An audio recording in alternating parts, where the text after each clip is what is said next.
Good evening to all of you. It's a great pleasure once again inviting you and welcoming you to the newer versions of Calcium Masterclass. In fact, we had started this journey an year back to have one of the finest collections of activities and cases on the series of managing calcium and what developed into what we call as Calcium Masterclass. There was in between, because as the world was opening up, we were trying to connect you face to face. At the same time, we thought, why not we have a face to face and a virtual one both? So we again came with the new avatar of this program, what we called as Calcium Masterclass Series 2. So my name is Ehsan Raza. I take this opportunity to welcome me and my colleague from Shockwave, about who basically is part of this program. Just before we get into the activity of the evening, let me have a very sneak peek of what does Translumina stands for. Basically an organization which had a humble beginning, and now at this point of time, with a great strategic partnership with great organizations like Shockwave, we have tried to get best of the novel technology at the doorstep. And having said that, we are the one company which has led to a lot of disruptive therapies in times to come, and that too we are coming in many things in years to come. And in order to take this evening forward today, I have something very great pleasure to announce the moderator of the evening, Dr. Sarita Rao, ma'am. Sarita Rao, ma'am, does not need introduction. I would take this to give a very formal representation of what ma'am stands for. Basically, a renowned intervention cardiologist of Madhya Pradesh, and now nationally has been very well acclaimed and has been responsible for establishing a lot of first things in her career. As one is the Department of Intervention Cardiology at Apollo Rashtriya Hospital at Indore. She has been one of the first women of intervention cardiologists to do RDN procedures in entire regions of that part of the country. In fact, in the subcontinent, she has been one who has been doing multiple cases at various national and international forums, and to her name, a lot of research papers in national and international journal. She has been one who has really contributed a lot to the field of intervention cardiology. So over to you, ma'am, to take this evening forward, to have a great session. And we have a great we have the senior chairperson coming in, great speakers and great panelists who would contribute to the this program and contributes to the richness of this program to learn a lot in the field of intervention cardiology and especially in managing calcium. Over to you, ma'am, for taking this forward. Thank you, Mr. Ehsan. Am I audible? Yes, am I audible? Yeah. Yes. Ma'am, you are audible, ma'am. So, a very warm welcome to everybody to the Calcium Masterclass.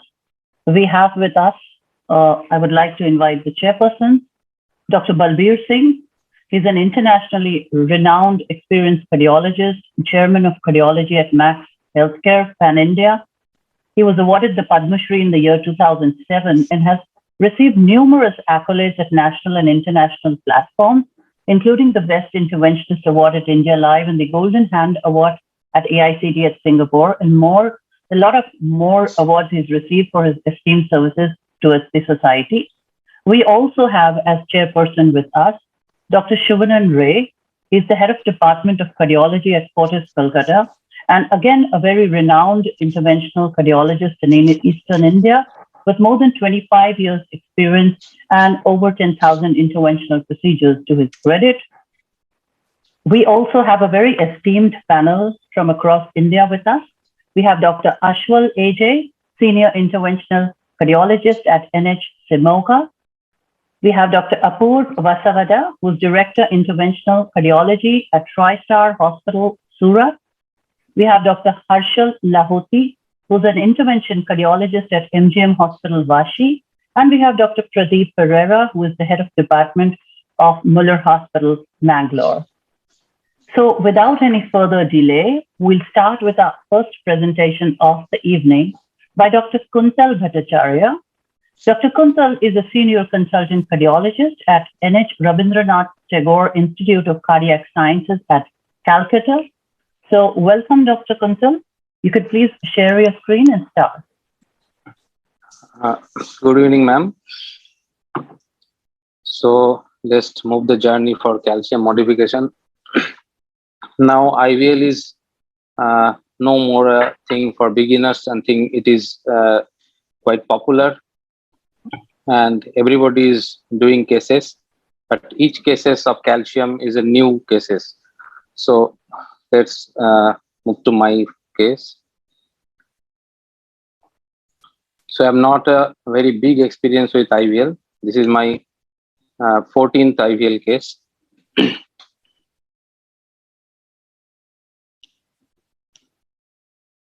So he's a 68 years female. Is a calcified triple vessel coronary artery disease, but LAD was significantly tight lesion. Presented with unstable angina.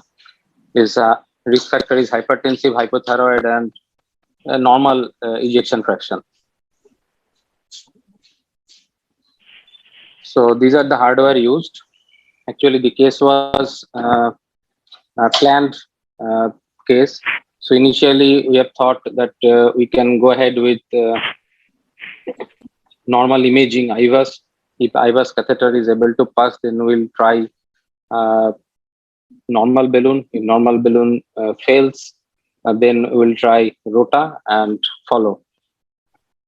So these are the angiographic view.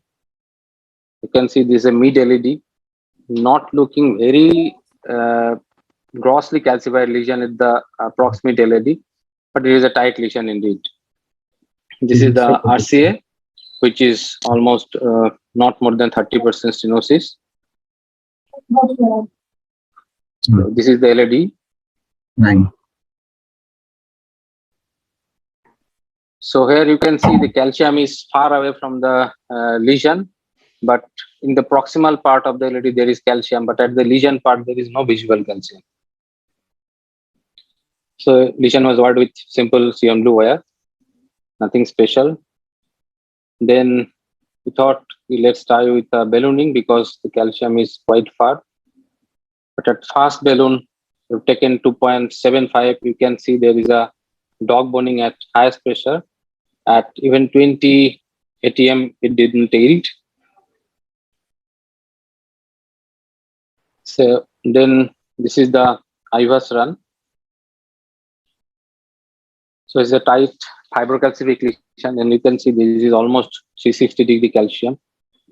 There is some amount of fracture in one segment, but the entire length of the mid LED is a tightly calcified lesion, and it is a subintimal calcium. The depth you cannot assess with IVAS, but as the balloon is not opening properly, we thought now it is the time to do rota ablation. So the another option is to do cutting balloon, but the length of the calcium is quite longer. It is more than 10 millimeters. So I thought it will be better to have a rota.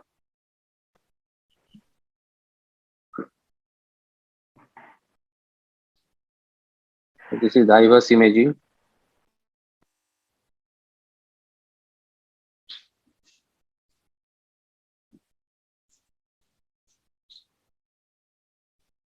So the rota was done with 1.5 bar.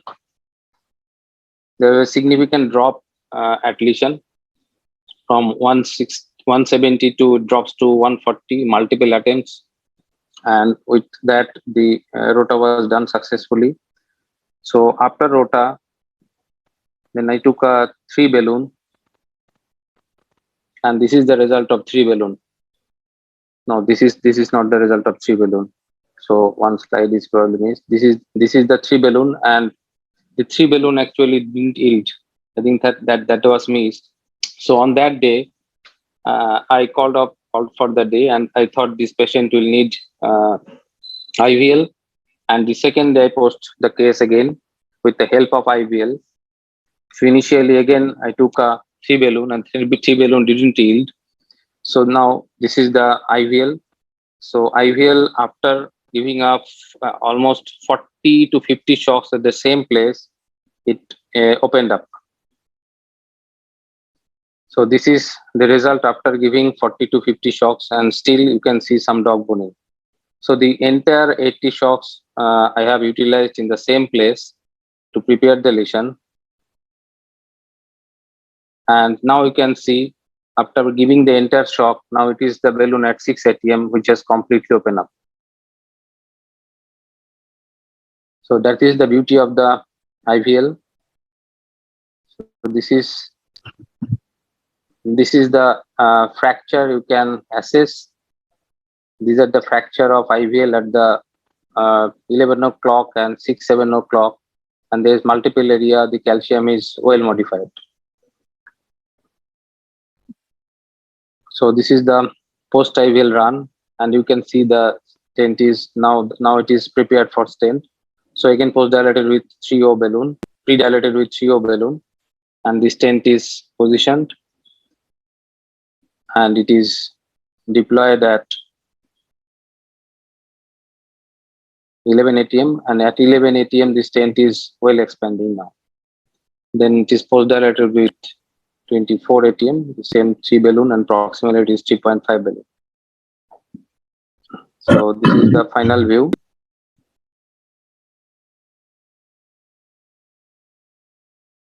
So the peculiarity of the case, on the same day, I don't have IVL, but after rota, there was no significant dissection. And after putting the 3 millimeter balloon, again, I failed to dilate the lesion adequately.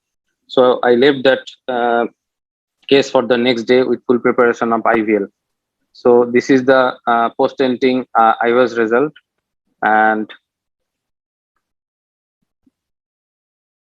this is again the same wrong IVAS.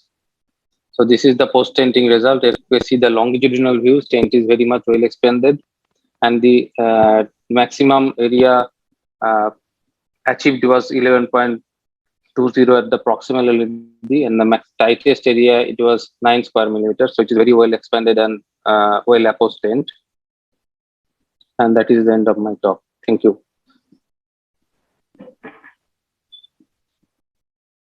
Thank you, Dr. Kuntal, for a very nice presentation. You have very nicely shown the role of IVL many times when our rota fails. But I wanted to ask you, did you think that when your 1.5 burr did not work, did you think post 1.5 burr of upgrading the size of the burr or following the 1.5 burr with a cutting balloon?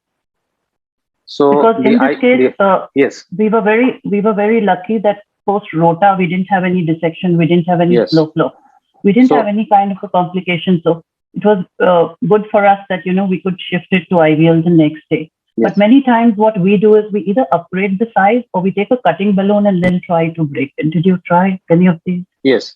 So that is the point. So after rota, when I will take Wolverine cutting balloon or IVL, so rota has always got a bias, and I saw that during rota there is a cut at 2 segments. One is at probably 11 o'clock and another is at 3 o'clock in IVAS.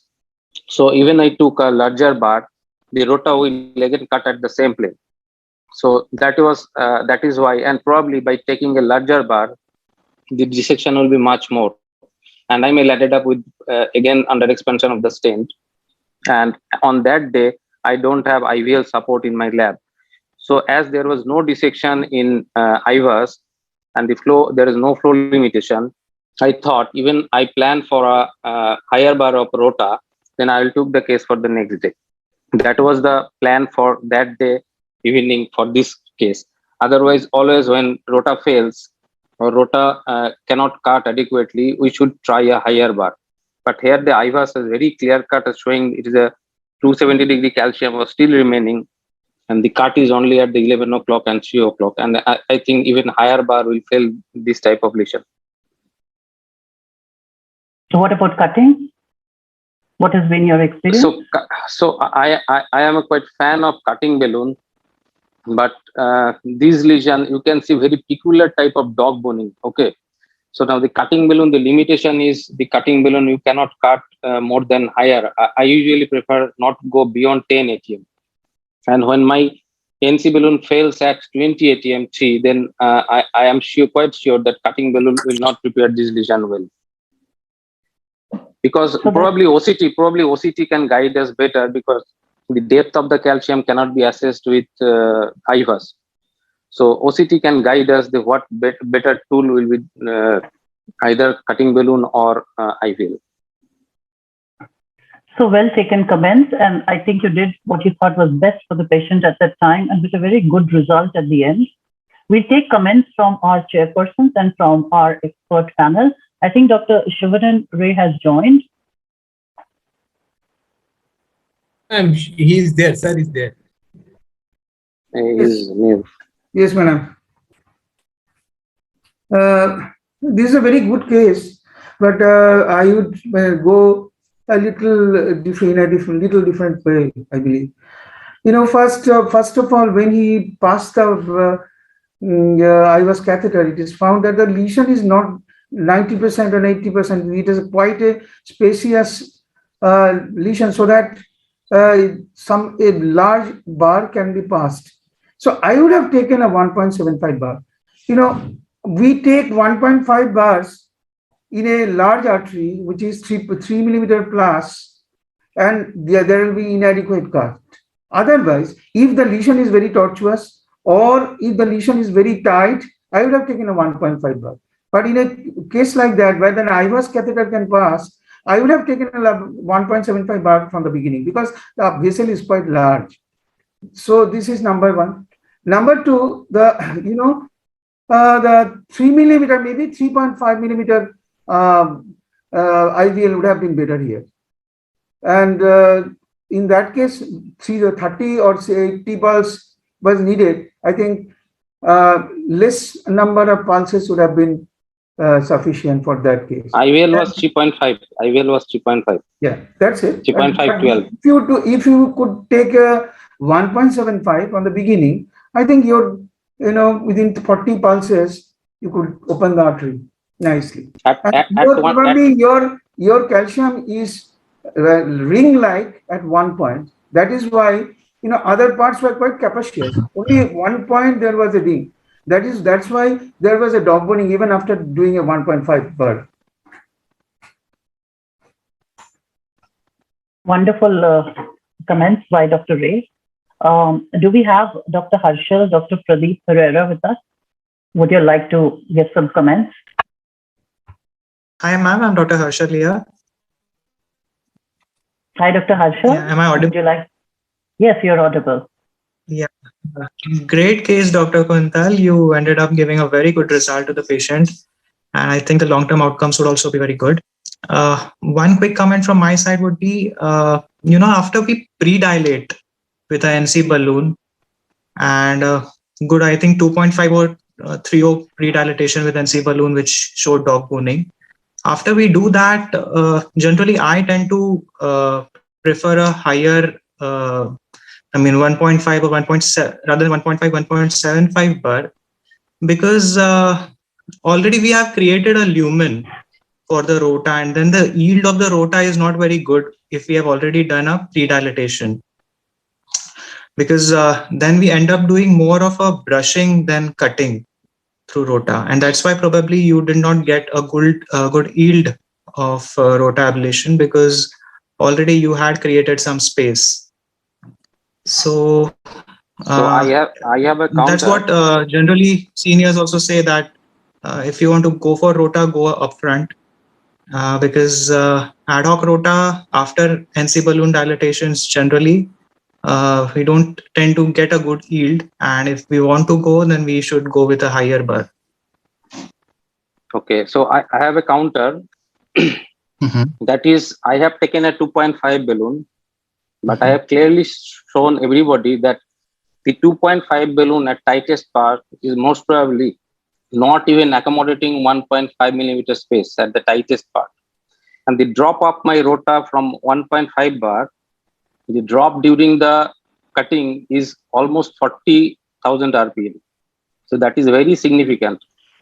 So I don't think the 1.7, okay, 1.75 bar will accommodate and will create more space, but this is not a 2.5 millimeter dilatation followed by a rota.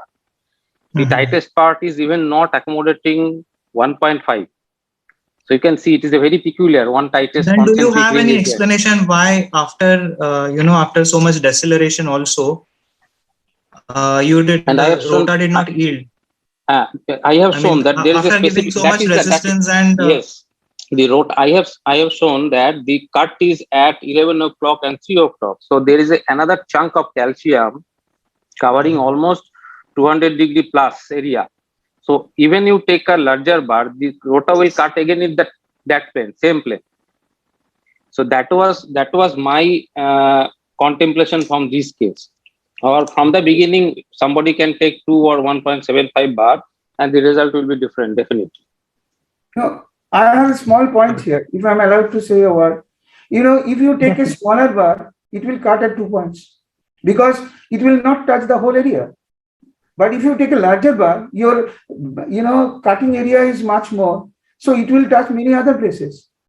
So you take a smaller, the ratio to bar and artery is very important.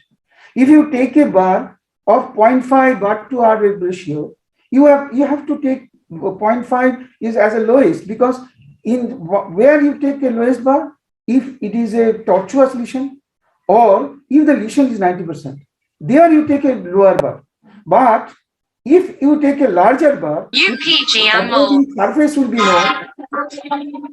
Its abrading surface will be more, and it will not have a directive cut. It will have it will touch all the surfaces, and there you will get a cut even at 11, 3, maybe at perpendicular in some places.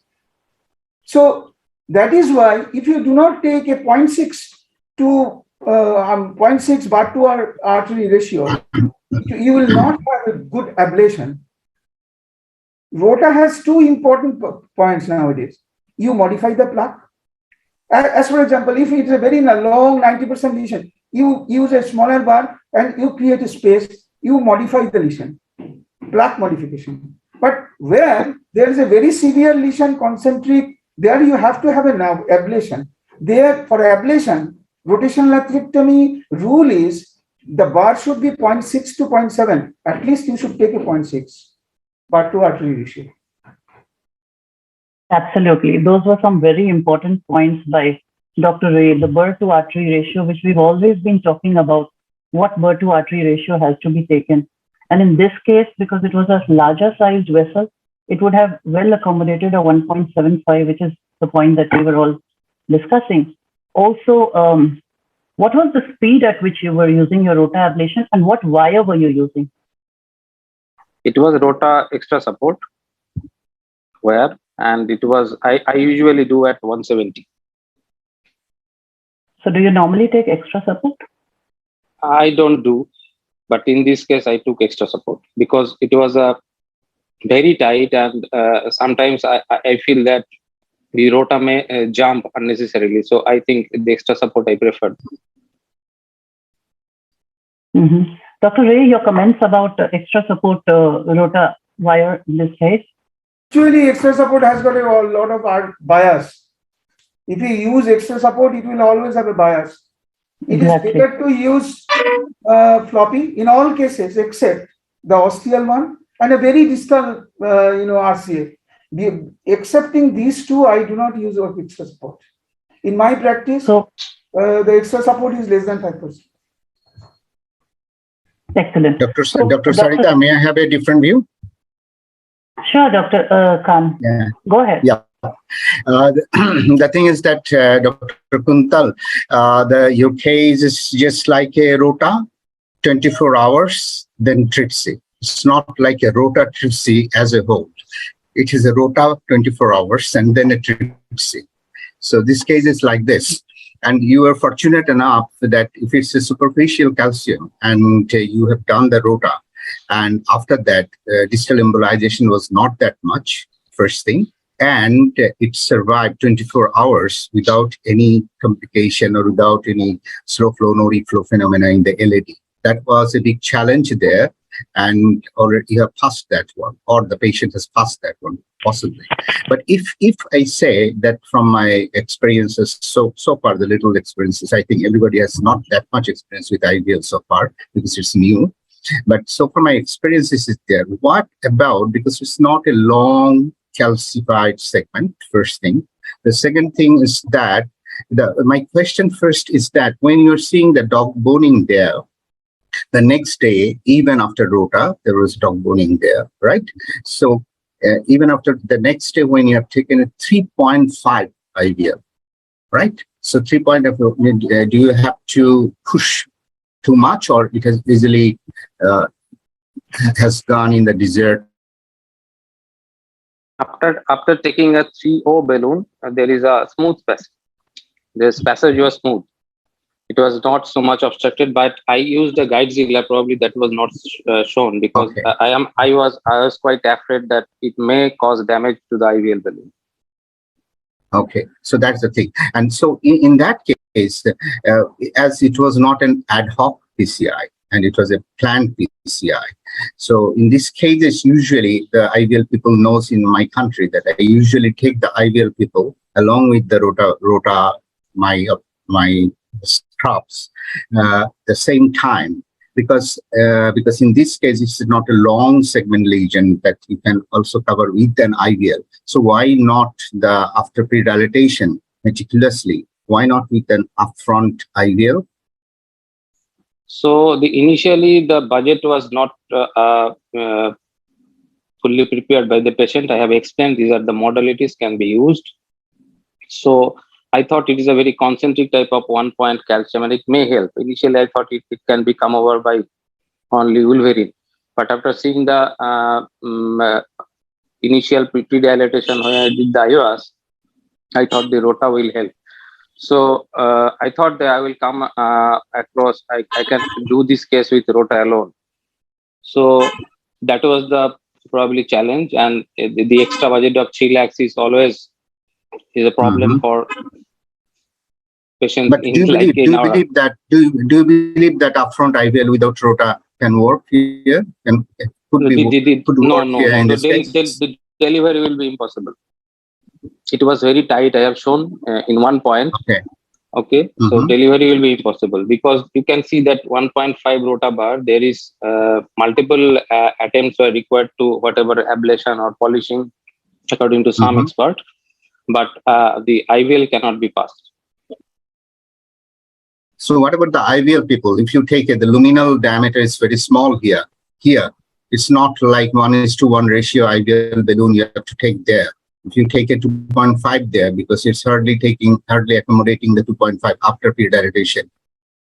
So to take a 2.5 IVL balloon and emission of the shocks there, whether it can crack the calcium?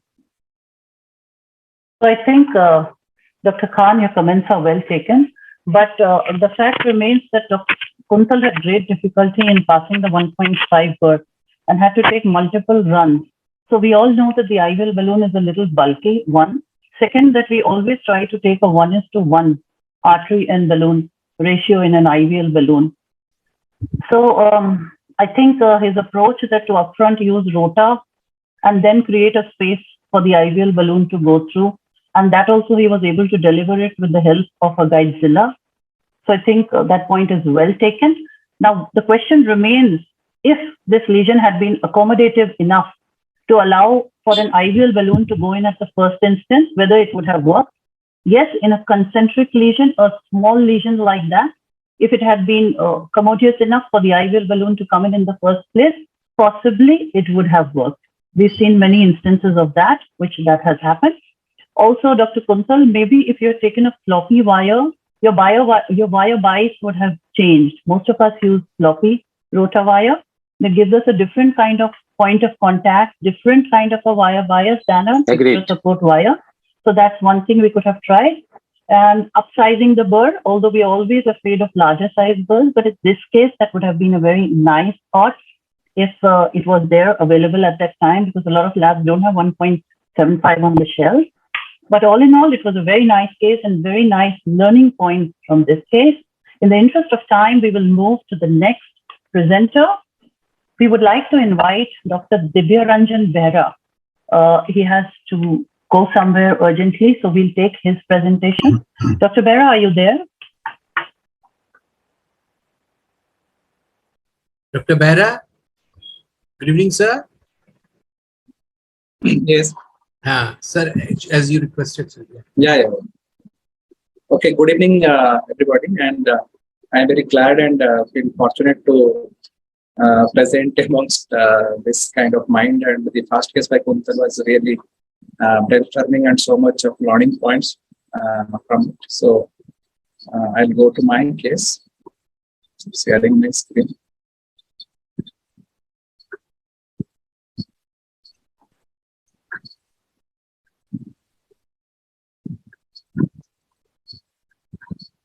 So is it visible now? Doctor. Yeah. So this is a case of a calcific LED CTO. So this case summary is a 65-year-old lady presented with exhaustional angina class 3 with a history of old end-stemming. She having good LV function, she's hypertensive, and angiogram showed double vessel disease, RC and LED. So RC was already done. So now I'm only concentrating on the LED part. So this is angiogram. You can see that that LED from the osteoproximal side is completely occluded. That in terms of calcium is visible, and LED is a CTO and is filling retrogradely from right to left collaterals. So this is the yellow cranial view. So hardly any channels is seen. So if you go to the JCTO score, the end is I think in between tapered and blunt. It is definitely calcific. Length is, and there is obviously no bending, and length is almost 20. So it is I think not an easy CTO rate by JCTO score.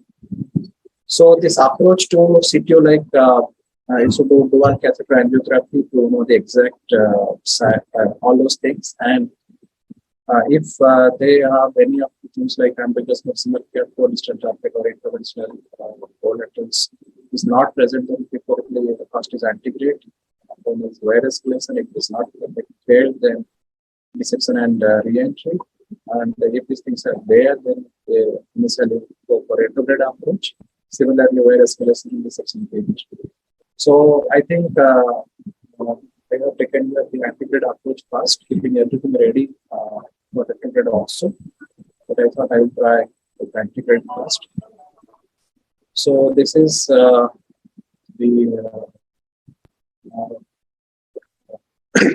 I tried straight away with a microcatheter, and this is Gaia second wave.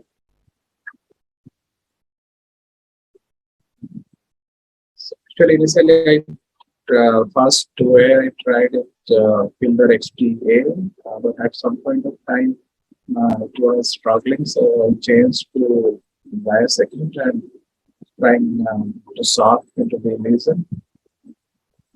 And I have to take multiple views to see that whether I'm in the tube. I have to take multiple injections in different views. Yeah.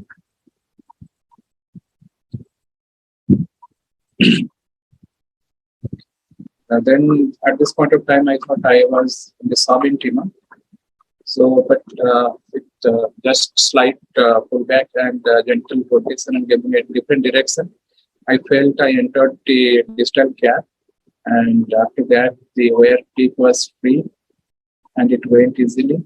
But the next big challenge was putting the microcatheter in, because it was so much of calcific. The microcatheter, I struggled to get the microcatheter into the distal end of the vessel. And then remove the microcatheter and initially directed with 2 into 10 millimeter NC balloon.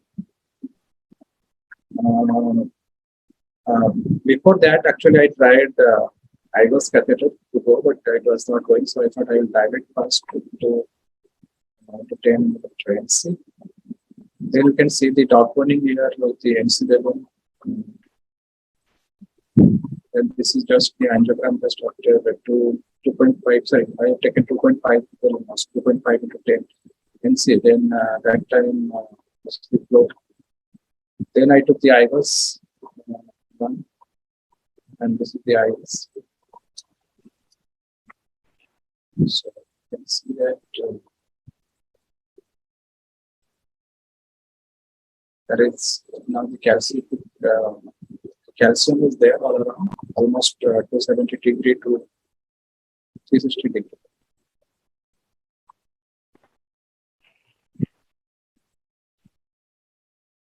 Mr. Concentrate calcium.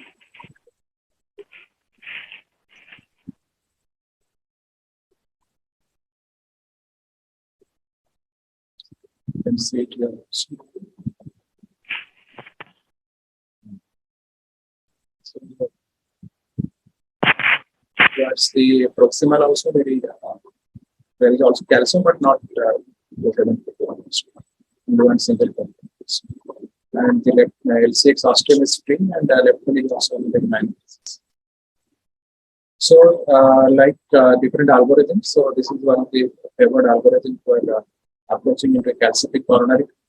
And by imaging, imaging is very important. In this case, either IVUS or CT. If by imaging, there are such scores like calcium mark more than 180 to 270 degree, we have 2 points, calcium mark more than 270 degree, 3 points, length of calcium more than 5 millimeter, 1 or 2 points, and thickness is more than 0.5 is 1 point. So thickness we cannot measure by electricity. Then in this case, this is coming into this 3.5, 3 to 5 points. So I straight away go with lithotripsy rather than other approaches. So I choose lithotripsy as the first choice here. So based upon the IVUS measurement and keeping 1:1 ratio, so I chose the ideal balloon, which is 3 millimeter. So you can see that initial I started with the most significant part. So this is the daltoning here, the ideal process. So,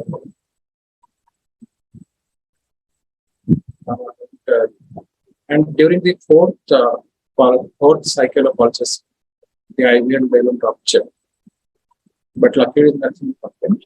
The center hemodynamically is stable. You can see that the balloon is ruptured. Then this is the angiogram just after that. Some gain of movement angiogram also by this angiogram. Then I put a 3 into 33 millimeter drug-eluting stent in the mid-distal part of the brain. Approximately 3.5 and 24 millimeter drug-eluting stent. Just across to.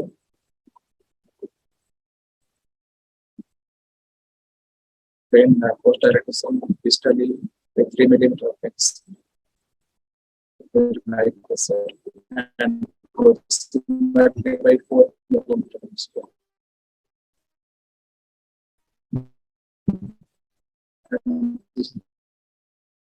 Result after that.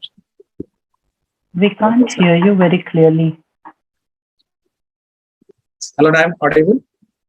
Yes, you're audible now. Yeah, so this is the post I was done. You can see the distal lace, the stent, which is well approached. There is no edge dissection.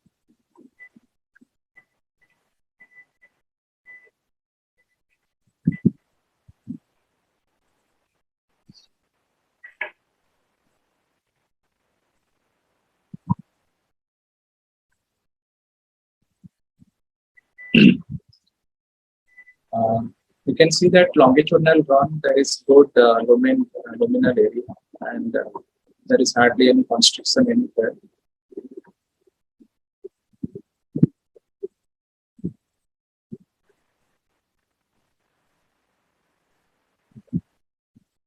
Just coming towards the osteo.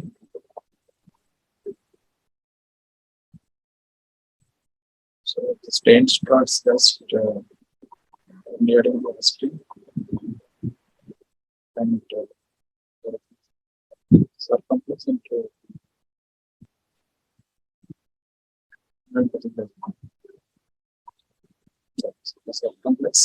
circumflex strings.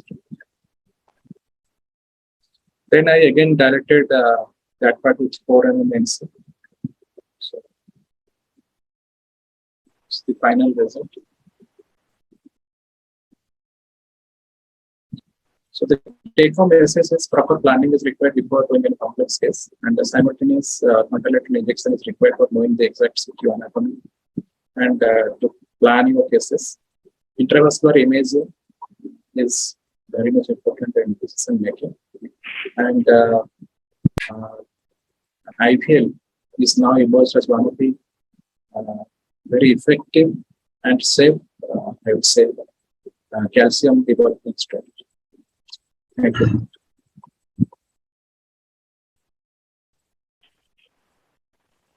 Thank you, Dr. Behra, for a very interesting presentation of a patient with a CTO well dealt with an IVL therapy. So there were points in your presentation where we couldn't hear you very well. I just wanted to clarify, you had a rupture after 40 pulses of the IVL balloon? Yeah. And after that, you took in the stent? Yeah. Then after that, yeah. After 40th pulse. Okay. So normally, whenever we have a rupture of the IVL balloon, we always feel that there is some spicule over there which has caused the rupture of the balloon at that point. So after the IVL balloon rupture, did you think about taking another IVL balloon, or did you think about taking an OPNNC at that point, or did you think about taking a cutting balloon at that point, or did you straight away go with the stent? No, after that I did an angio, and I thought that the lumen is good, nicely opened at that point where the dogmoning actually happened, where the so that's why I took. I had when the patient didn't monitor the second IVL, and I'm saying of that also. But if at all it has not been expanded, then I could have gone with OPN balloon post. You took an Ivostron at that point? Yeah, Ivostron was good. Okay, so that's interesting.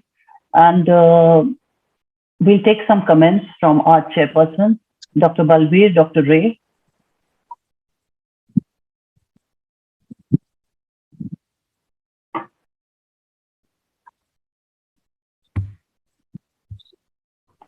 Is Dr.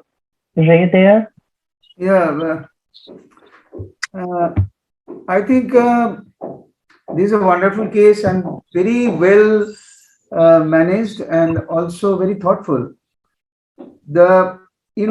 Basically our impulse is when there is nothing is going, like balloons are not opening, people take a rota.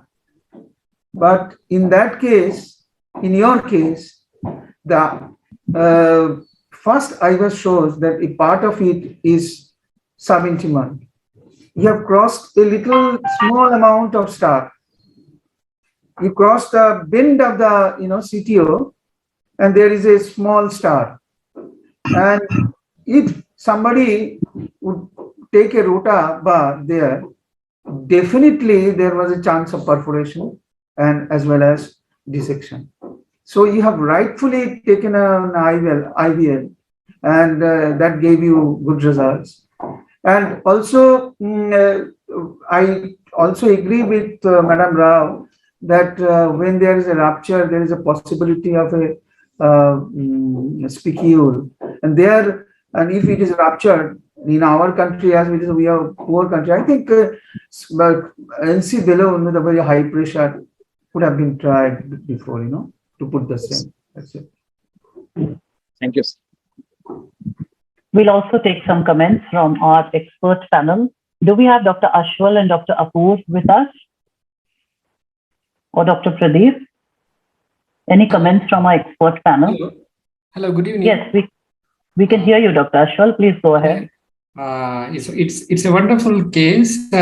What can I say? It was wonderfully managed and planned. This case shows how we can get the 100% result with proper planning and avoid complications with proper planning. And I congratulate Dr. Divya for this wonderful case. Thank you. Thank you very much.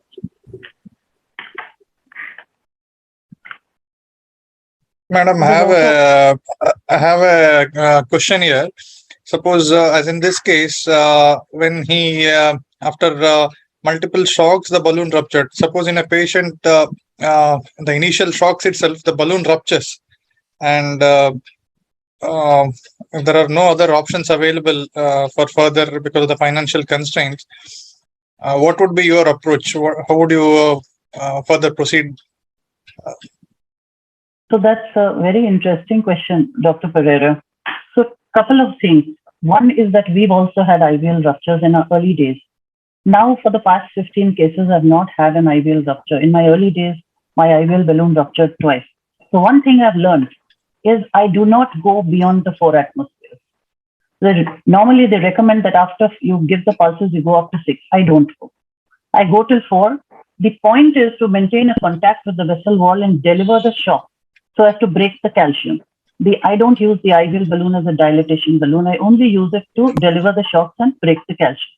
So we stop at 4 atmospheres. We don't go to 6. Second, if the patient's finances are a problem, and we know that rotoablation also costs, IVL second balloon will also cost. One thing is that if you request the company people, many times if the balloon has ruptured, they do allow you use a second balloon. Mr. Ehsan, forgive me for saying that, but you helped me out once in that.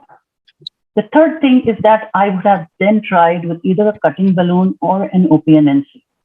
If I am stuck in a situation where a patient can't afford a second IVL, cannot afford rotoablation, then I would go in with a cutting balloon or with an OPNNC or with a very high pressure NC balloon also to see if I can crack open the lesion. Dr. Ray, do you have any other options there available?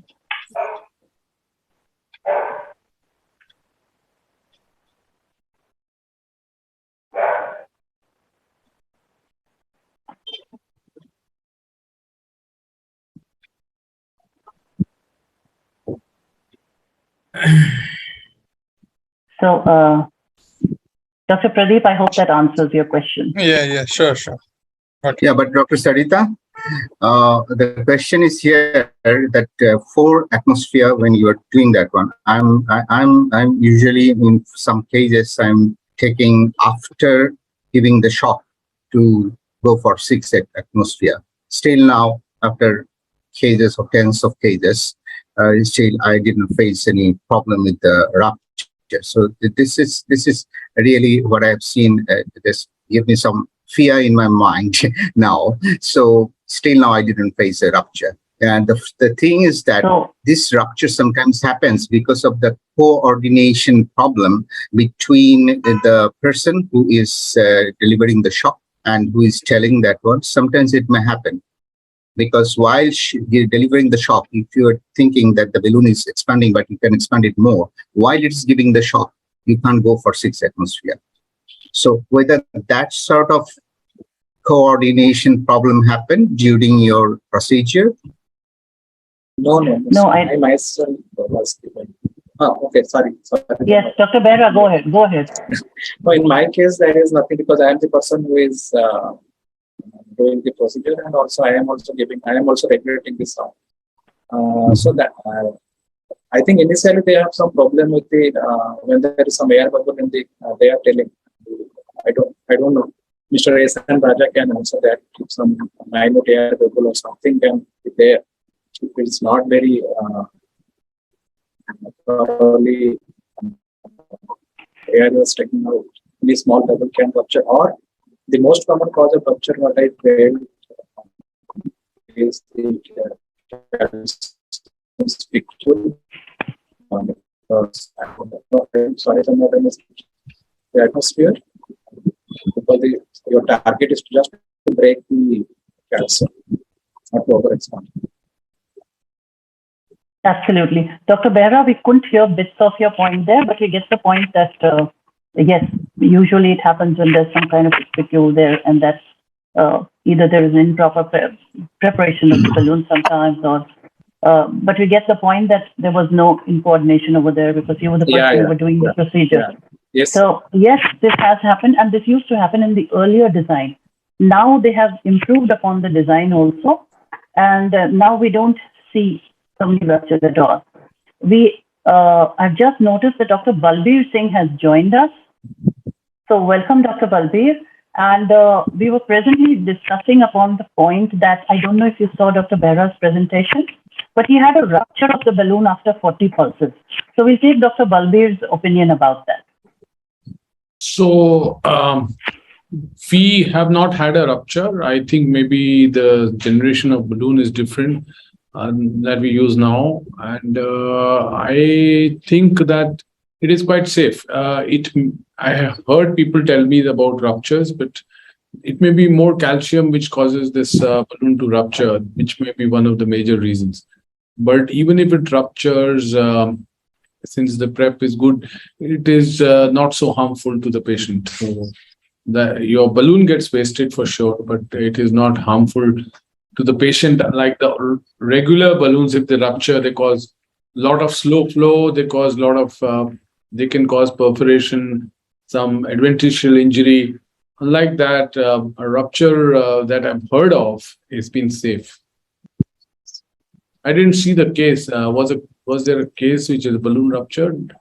And yes, so he was doing an LAD lesion. Dr. Behra was doing an LAD lesion. It was a CTO. And after opening the CTO, he had a 270-degree calcification at one point, which was dog boning. And then he used an IVL for it. And after 40 pulses, the balloon ruptured, but it had done its job. And he was able to dilate and go ahead. So this is my feeling that the rupture is not as bad as what rupture of an NC balloon or other balloons can be. When they rupture, they cause a lot of damage, barotrauma, and slow flows, which, and even if the rupture is there, it is generally a minor ooze. The pressure is not sustained, and that's all how you come to know that it's ruptured. Thank you, Dr. Balbir, for those wonderful comments. And yes, they have changed the style of the balloon. So nowadays, again, we don't see ruptures like Dr. Balbir was saying. It was there in the first generation one, but nowadays we haven't had a rupture for a very long time. In the interest of time, we will go to our next presentation by Dr. Sunil Kumar. Dr. Sunil Kumar is an intervention cardiologist, Manipal Hospital, Hebel. He has a fellowship in intervention cardiology from Mount Sinai. So Dr. Sunil, if you can share your screen.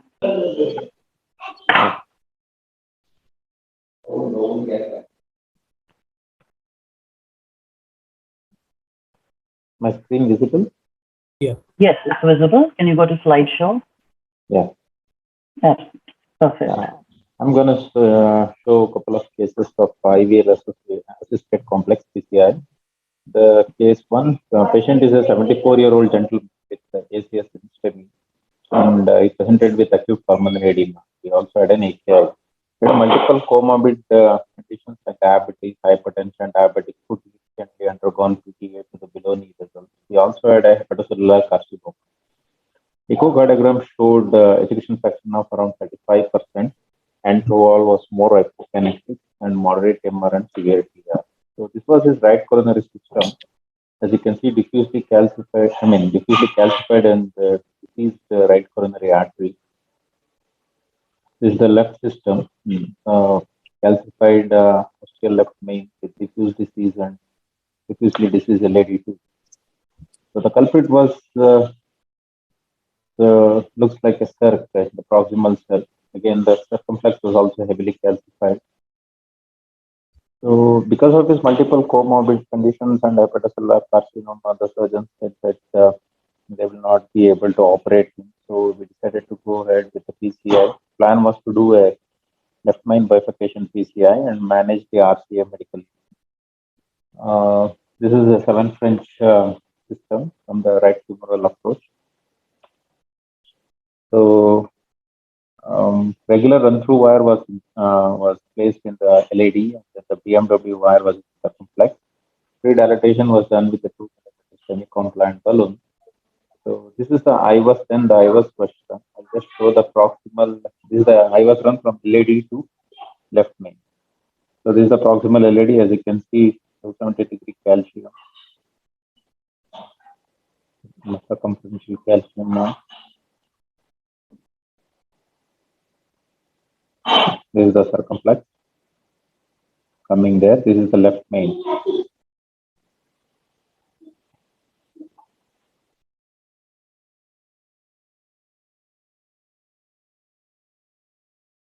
So distal left main had a 270-degree calcium, whereas ostal left main was less than 180 degrees.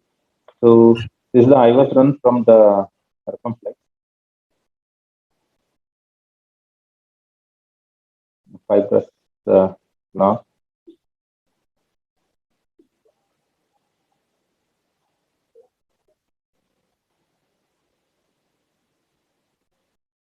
Ostial segment had some calcium. Again, this is the left main. You can see a significant left main circumferential calcium. So based on the size, we took a 2.5 by 12 IVL balloon based on size in the IVUS, and then the lithotripsy was done. The LED was given. Plan was to just send the proximal LED. So these 20 pulses are 20 pulses in the LED, 30 pulses in the circ, and then the left main 30 pulses. Because of his moderate LV dysfunction, 35% MR and severe TR, IABP as a support. And because RCA was also decreased, we will be excluding the left main during the procedure, during the IVL procedure, at least for 20 seconds. So he relatively tolerated the balloon occlusion of the left main, probably because of the IABP support. So this is after the IVL. I'll just show some. These are some cracks which you can see in the post IVL. You can see the IVL induced cracks here and here. So then it was decided, I decided to do a decompress technique. 2.5 by 32 synergy was deployed in the circumflex, and then the wire and balloon was taken. And this is the first brush of the circumflex stent with 3 by 12 NC in the LED and the distal left main. Then the post dilatation of the circumflex stent was done with 2.5 by 12 NC. And this is the first case. 3 by 12 NC in the LED left main and 2.5 by 12 in the circumflex. So this is after deployment of the LC extent. So here you can see there was probably a balloon-induced dissection here in the distal left main. So 3 by 21 Vivo ISR was deployed from left main to LED. So this post deployment. Then just a pot was done with 3.5 by 8 non-compliant balloon. Then the circumflex was recrossed, and then struts opened with a 2 millimeter balloon. The 3 by 12 NC was used to post dilate the LED, and this is the second testing with 2.5 by 12 NC in the circumflex and 3 by 12 NC in the LED. And the final pot was done with 3.5 by 8 NC. So this is the final IVUS run from LED to left main. You can see well deployed stand, no malopposition.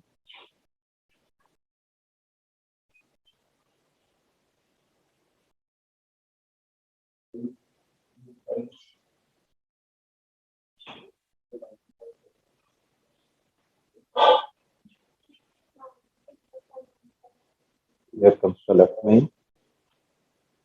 This is the left main stand is well opposed. The area we got was around 12. This is the ostium. The ostium of the left main is well covered. So this is the final picture. As you can see, the left main and the prox LED is very well opened up, very well deployed stand, as well as the proximal step. So this is the final shot.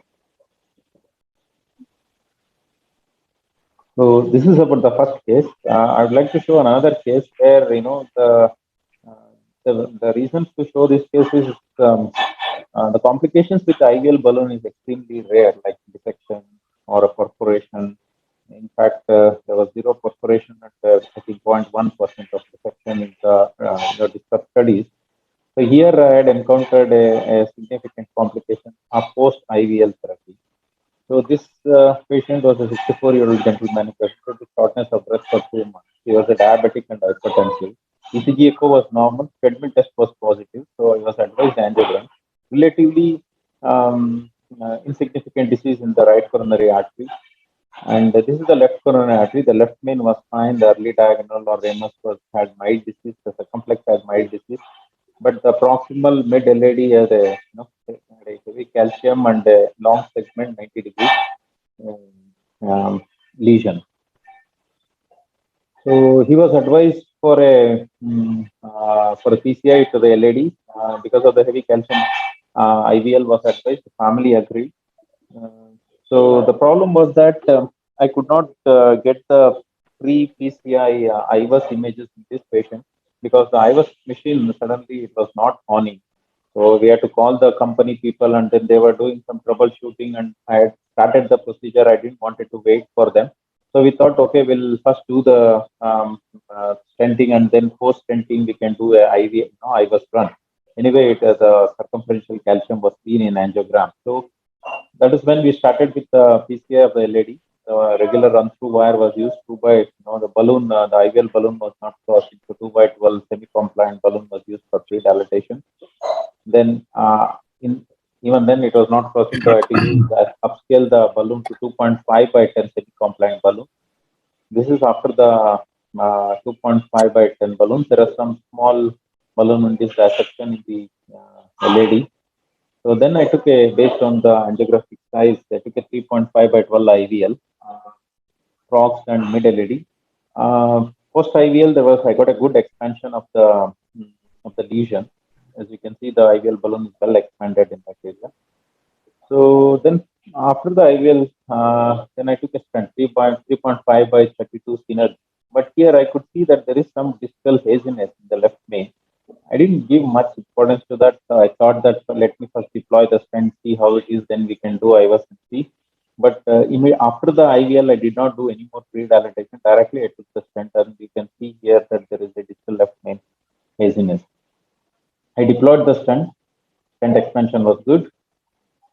Flow was good. So still they were working on the IVUS machine, and that distal left main haziness persisted. So I thought, okay, let me do the post dilatation, and then we'll do the IVUS run. 3.5 by 12 NC was taken post dilatation. Then, as a result, here you can see there is some flow in the LAD is slightly less. And then the distal left main, the cranial view, the lumen seems to be compromised compared to before. And the haziness still persisted in the distance. Luckily, the IVUS machine was ready at that time, so I thought, okay, let me do an IVUS run and see what exactly happening in the distal left main. So this is the IVUS run from LAD. I just come to the area of interest. The stent was well opposed. There was no issues in the stent, as you can see the circumferential calcium here. So this is the LAD, still the LAD, the proxy LAD. This is the diagonal branch.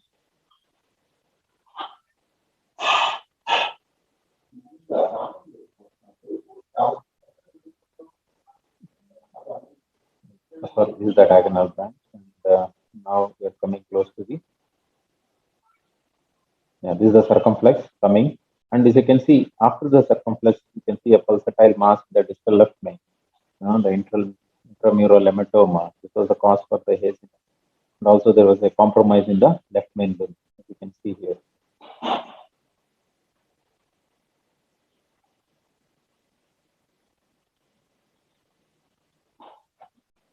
So at this juncture, I didn't know what to do. Should I have to stent the left main or just observe? I thought initially it will let us wait for 15-20 minutes and then see what exactly happened here. I repeated the IVUS after probably 20 minutes. I'll just come to that area of interest.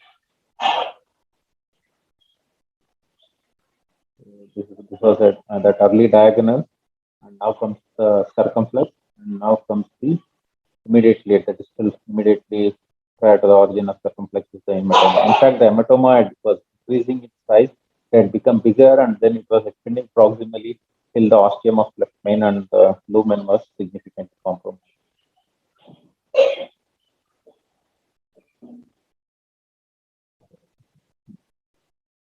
Now see, you can see that it is extending up to the ostium of the left main.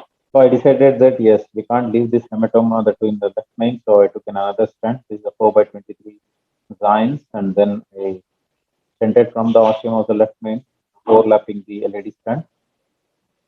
Post stenting, things were okay. Then I did a post dilatation with 4x10 NC. This is the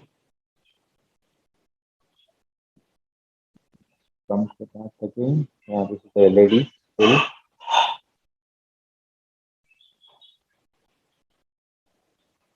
And now we are entering the left main. You can see that hematoma is now well compressed, excluded, nicely expanded left main stent.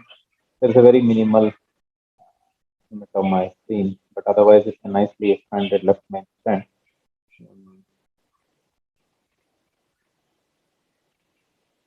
And this is the ostium. The ostium was fully covered. Unfortunately, this was not the end of the story for this patient.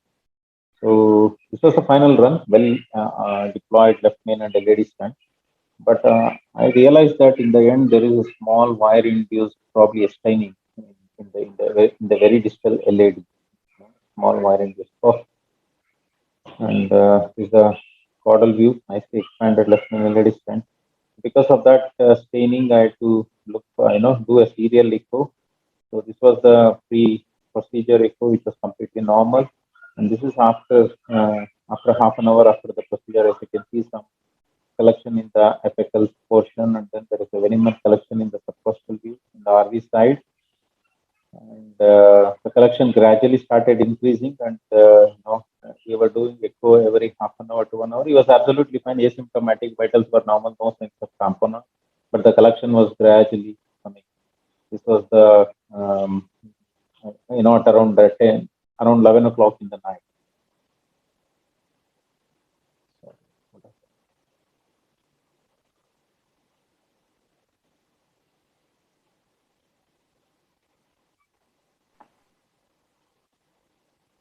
We lost your slideshow. You've gone to the first slide. I mean, I think I'll just close the program and then I'll talk. Suddenly the PowerPoint stopped responding. Let me come back to it. I'll come back. Just give me a second.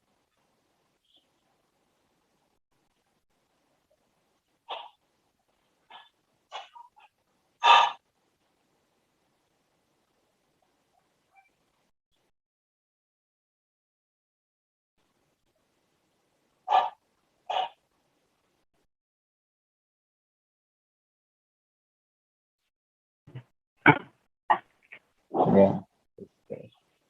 I'll start sharing my screen now.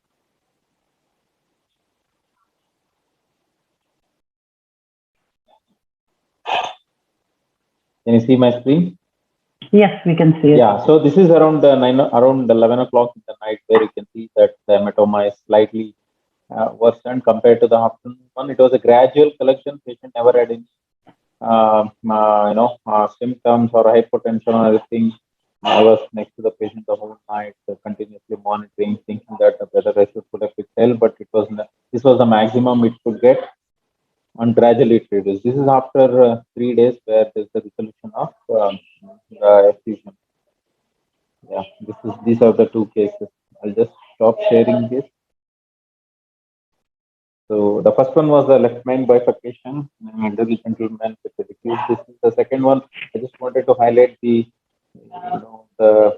complication of the IVL therapy, which is not very common. So thank you, Dr. Sunil Kumar Srinivas. Very nice cases and very interesting learning cases. Your first case was an excellent demonstration of the use of IVL in left main. It has come as a boon to us, especially because when we're using IVL, we can keep wires in both the LED and the circumflex, which we couldn't do with the rotablation. Also, it eliminates to a great extent the amount of slow flow and distal embolization, which we used to have when we were doing lesions with rota ablation. It always came with that scare. And also, there's always an option that, if the 10 pulses time is too long, you can always deflate the balloon in between and then continue with the pulses after a gap and allowing the coronary perfusion to occur. So IVL in left main cases is really picking up and has proved as a boon to many of us and many of our younger operators also. And your second case was very interesting. So two things that I want to ask you is, why do you feel that intramural hematoma occurred in the left main? One, was it because of the IVL, or was it because you were struggling to get the balloon in because it was such a tight lesion and you might inadvertently have taken the guide inside, or there might have been a push and pull? And also during the excessive, when we try to get a balloon across such a tight lesion, the wire inadvertently goes ahead and creates a distal perforation. So why do you think these two complications occurred in your case, the hematoma and the distal perf?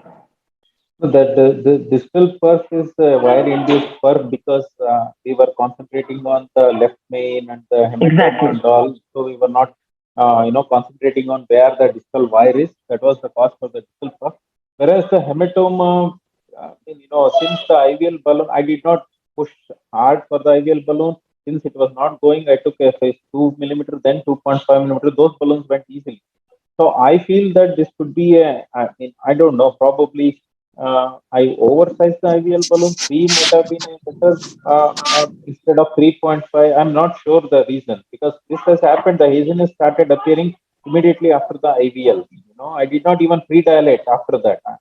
Since the IVL balloon expanded nicely, I directly went with the stent.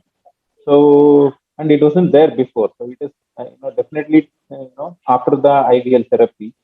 So it's kind of a rare situation because we know that IVL, concentrates on the hard tissue. It hits the calcium and leaves the soft tissue alone.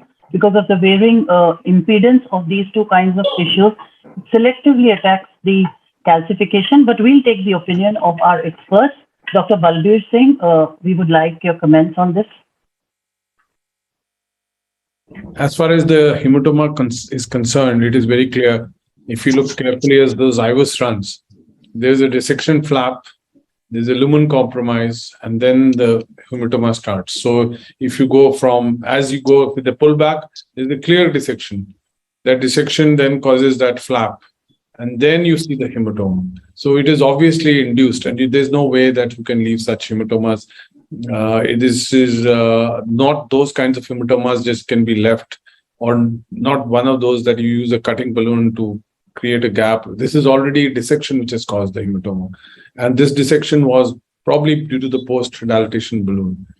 And there is very nicely done cases. And that haziness business of left main and how IVUS helped to sort that problem out is also very important, because when you leave such haziness without having an ultrasound or a OCT in such cases, it's a disaster.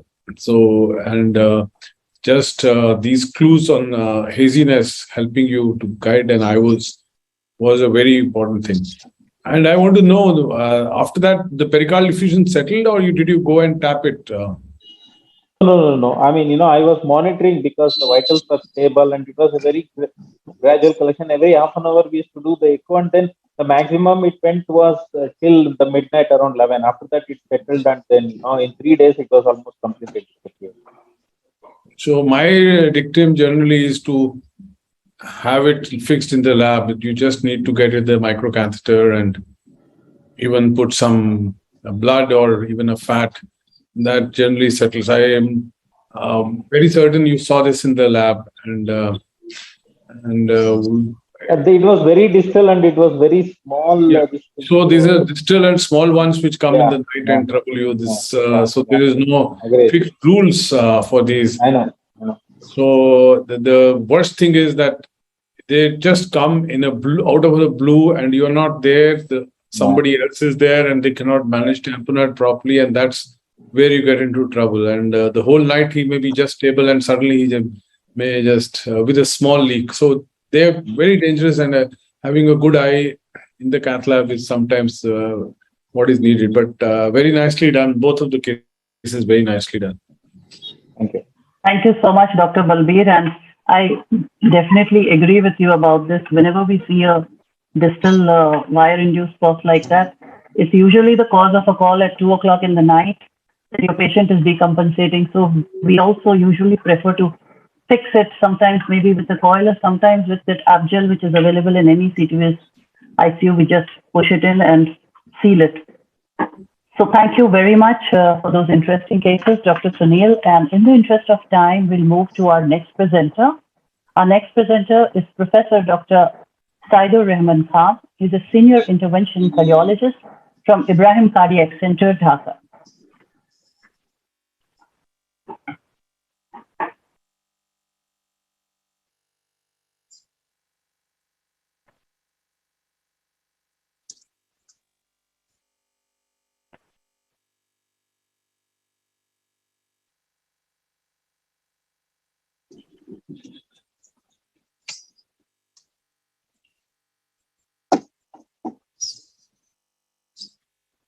Dr. Apoor, you want to say something before Dr. Khan starts?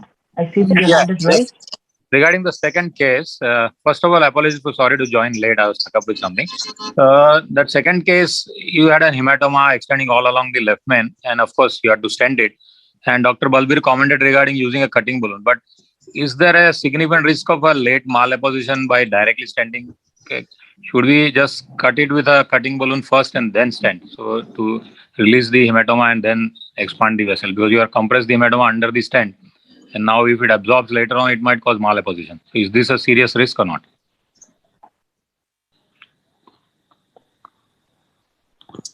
Dr. Balbir, would you? I will answer this. There was a clear-cut dissection flap. There was an opening within the flap and the hematoma. So the moment you put in a stent, it gets compressed and that opening will help you to get the blood out. So Okay. this is clear dissection flap. Right. Thank you. Yes, the hematoma was completely compressed, as you can see in the last fibers. It wasn't seen at all. So one thing is through the dissection, another thing probably through the ostium of the left main. Dr. Khan. Yeah. Am I visible and audible? Yes, Sir, you're yes. audible and Okay. we can't see your Not first visible. slide. Yeah, because it starts in that way. It's a blank way, and then it comes out. So you see these pictures, like so many maneuvers and so many hard cooking stuffs are there to make a calcium in the coronary. And at the same way, this complexity ultimately to treat the calcium in the coronary is also that much complex. And especially in the elderly population, especially for the high volume operators, it's exceeding more than 1/3 of the coronaries to deal with the severe calcium or moderate to severe calcium. And QT and Horizon is telling if you don't treat very well, then it will end up with the ST of a significant amount. So that's why there is dilemma still while dealing with that one. Which way to go? Every cat is calcium in the coronary is a bit different monster, and how to tame it depends on lots of factors, lots of algorithms. Modalities are also quite sufficient for nowadays until now. So in a nutshell, that I like these simplified algorithms, and these algorithms you can use for treating the calcium.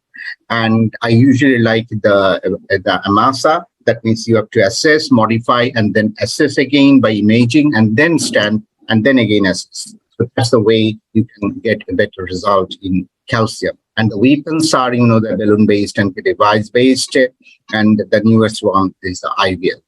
And if you see the evolutions, not too many bigger trials, just inclusively for calcium, but these are the trials with the smaller numbers up to this evaluation. The last one is the crunch registry with IVL, which is not a RCT obviously. So let's see my case. The first one is a post-CAVG case. So obviously this patient is 70 years old and CAVG was done 7 years back. surprisingly and amazingly, with 5 grafts with 4 SVGs and Lima. And also he has all the respectors, including the CKD. And this time we presented with the non-STMI with sinus bradycardia, and also ejection fraction is 35 to 40. So they're very frail and very, very much a HBR case you can see by this precise depth stir. So it's a case of ACS with HBR. So what we are seeing here, the native RCA is still there with severe diffuse disease in the early, mid, and distal segment, and naturally nothing is salvageable in the left system.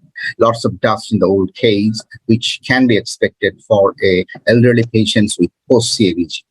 And Lima 12 is still patent, and out of 4 SVGs remain 1, and which is also struggling a little bit. But that another 3 grafts has gone with the wind.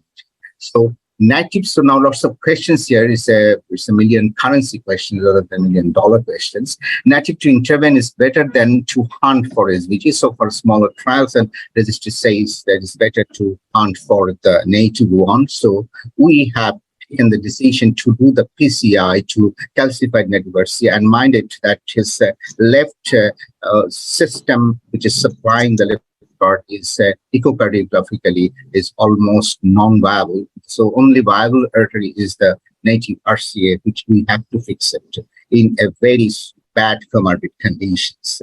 So, and I have left, it's my decision here that to, as considering the telemetry flow, I didn't want to go for the graft at the same day or at any time if symptom is not there. So this is the RCA which we are talking about and to deal with. If you see here, even angiographically, you can see the whole segment is calcified in different parts, and we can smell that one from angiography actually. It's abundant, both deep and superficial possibly, and the distal RCA has got a much more a chunk of calcium involving the bifurcation. And these 2 segments, the target lesions where the most severe lesions are present. So how to handle this rocky RCA? The clinical conditions, comorbidity of the patients are also to be considered here. That's why I have told the dilemma here. So all the armaments you have here and imagings also. But at the same time, considering the calcium, so far how much we are dealing with these things. I like the Renu Birmani's this paper published in 2018, that how much we will deal with the deeper calcium, how much with the nodule, and deeper calcium are stable. So in these sort of cases, better to go a little bit in a simpler way, which is possible. So we have this problem with this long segment in and around 40 millimeter calcium length with severe disease. We needed proper imaging to know the inside story, and also we know that imaging catheter may not be crossed. And this distal RCA up to the bifurcation, if you see that one, 30 millimeter segment is a pain because there's a chunk of calcium there. And also just after distal RCA, you have a PDA which is very much PLV, which is very much tortuous, and also smaller caliber PDA has a diffuse, very severe diffuse disease. So it's a modification by modifiable balloon. First is no doubt about it, even to image, to take the imaging by the imaging catheter, and better guide support, especially with the transradial approach, is very much important. So to get Ikari right, which I like very much for these sort of cases, with the 6 French guide catheter for better support, and then vessel bed preparation has been started with the 212 NC balloon. And you know that even after 212 NC balloon, I have inflated, and later on it was not crossed even from the proximal part. So it's that much tight there. So then escalation of the balloon as IVUS catheter failed to cross. So we have taken a 2x15 scoring balloon, and that one has polished the calcium a little bit up to the distal part. But if you see that the distal part, and we take down the body wiring, which can help tracking the calcium by the modifiable balloons, and a 2.5 15 NC taken much NC balloon again with the body wiring. But you see, still dog bony is there. So later it has been revealed, it has been just this problem has been solved a little bit by the balloon. Now this rock ears is ready for imaging. Obviously, OCT is better for calcium to predict the Fujino's score, but we did the IVUS as OCT was not non-functioning at that time. So the first IVUS assessment is like this. See here that almost 360 degree or somewhere 270 degree calcium is there, and in some points, especially these points and these points here, and here also in distal part, you see that calcium has a little bit cracked somewhere, but by the balloon, but not at all sufficient enough to go for any sort of stenting. So far balloon did this, and this is not enough as evident by the IVUS. So here is the dilemma that whether we go for ablation, which may end up with the metal jetting of the whole RCA, and also your calcium, chunk of calcium is involving the distal bifurcation, and after that bifurcation, how far you will go with the rota, and what would be the rota bar for these cases for the distal RCA and for the proximal RCA, and it will be too risky, and remain also reminding that one that patient is very much in strong comorbid condition and with a poor ejection fraction and with chronotropic incompetence also. So distal embolization risk will be there, and which may cause a catastrophic event during procedure. So in this case, the length of the calcium is an issue. So far, I didn't show superficial that nodules are there. So we chose the IVL, even though you know that up to the trials, disruptive trials to CAT3, CAT3 less than 32 millimeter up to less than 40 millimeter calcifications can be treated with IVL, and they didn't touch the bifurcation yet included this sort of patients, except CAT4, which is included the bifurcation and derivation lesions. So both for morbidity and safety of the procedure and operator's comfort is also one thing. We have chosen the IVL to go, and we have taken the for especially for the distal one, 2.512 shock of balloon. Why 2.5? For the distal one, it's okay, it's almost 1:1, but for proximal one, it may not be 1:1. But at the same time, you have to remember, even this 2.5 balloon, while we are taking the luminal irregularities in the proximal and early mid part of the RCA, where the target lesion was there, it was very much hard to cross that balloon. So the distal part, distally, we have given the 30 pulses, and looking at the balloon, also you can judge that it works well, and then proximally also with the same balloon, but we didn't have that luxury to take another IVL balloon of bigger profile. So the 50 fouls with 4 to 6 atmosphere, and then let's see that what has happened with the IVS after IVL, and if you can see that the points where we have seen that there are beautiful cracks there, except in the not beyond the target lesions here, there are some deeper calcifications there. So I think everything is set. We have done the body wiring again to deliver a long stand, preferred to the stand proximal first rather than the distal one, which should be the rule and which is the normal rule of the PCI. This is because in 3.538 days proximally, and this is because why not the distal one? Too hard to cross any device through the mid RCA. That is one thing, and to use the body wire, which ultimately will trap by the stand proximally, and it will give a better support for me rather than using a third zero or something. So after stenting that one, we have taken the 2.7 to 28 tests, covering just the distal bifurcation part of the RCA, with the keeping the body wire trapping, thus helping the delivery of the distal stand. So after then the post dilatations and the post stenting IVUS, you see the well apposition is there, and quite satisfactory MSA also is there. So the final picture is like this. And so for this case in HBR, the issues of procedural complexity and higher ischemic risk should be balanced by surgical strike-like approach. And also for this sort of calciums, picking the best cherry from the bush, we have to pick the appropriate most modality to finish the job in perfection. Whatever the case, with the left main to LED lesion, my second case with the severe calcifications. This case is 60 years, though she is 60 years, at a very, very poor, with very poor EMI, only 35 kg, and with all the risk factors are there. This time with the CCS plus 3 angina, and hopefully the almost preserved ejection fraction with prior inferior MI.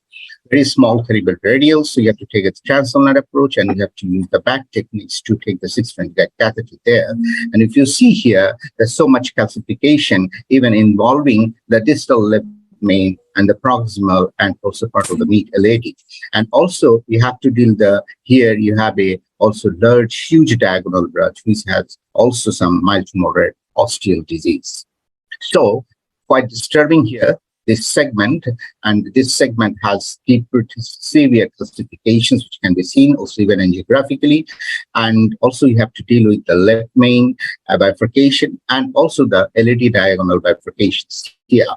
So first, the meticulous vessel preparations was done by the modifiable balloons and with applications of the balloons there. And then we did the IVUS and not cracked that much with the modifiable balloon that is natural, because the calcium is very, very much hard here. And now the question is, what should be the next move? Technically, provisional single strand strategy for left main bifurcation and the left main to LED better to be. And what about the LED huge diagonal? Here is also a provisional stand strategy with hot. So what about the calcium modification, debulking by rotablation? Or it's possible, but this embolization risk is there, obviously. So what about IVL? It is also possible, maybe, though for IVL in the left main has been excluded in all the trials so far. That's only the small trial of 31 patients with 100% success is a study, a retrospective study has been done so far. But we plan for IVL for this very frail, low body weight and a very frail women. So we have taken a 3.512, the 3.312 IVL, and then delivered the shock here. 30 pulses each in both proximal and up to the distal left main. And post IVL IVUS, if you see that the cracks are there everywhere, hotspots got melted, actually. And then no heat while taking and deploying a test in the left main to LED with a long stand. And after that, we did the with the 4.8 NC balloons, and final IVS was beautiful, quite happy. So the final picture is like this. So in these 2 pages, I want to wrap up that, this IVL is squeezing, cavitation, fatigue, simulation, these sort of physics things are happening for IVL, which is sweet, and that's the essence and beauty of the IVL, no doubt about it. But this is true, and this is also needed that no modalities like rota, orbital atherectomy, ELCA, IVL are comparable to each other, rather complementary to each other. That should be. Obviously, IVL is expanding its horizon, like in the ISL lesions in the left main and also in the long segment lesions also. But future will be better if imaging catheter, which is also a disturbing thing, because not all the time we can do the imaging, because the imaging catheter is very much fragile and friable, and it should be more compliant for complex journey in the future. I hope it will. And if IVL has better crossing profile, wider range of diameter and length, and more than two emitters and more pulses you can deliver at the same time, that will be the better thing. Thank you very much for your patience here. Thank you, Dr. Khan. Those were excellent demonstrations of the use of IVL, and also very excellent demonstration of how to plan a procedure and how imaging really helps us in such kind of situations. We'll take a couple of comments from our chairperson, Dr. Balbir Singh. Professor Ahmad, thank you very much. Beautiful cases and very nicely done. So what is your impression in the RCA?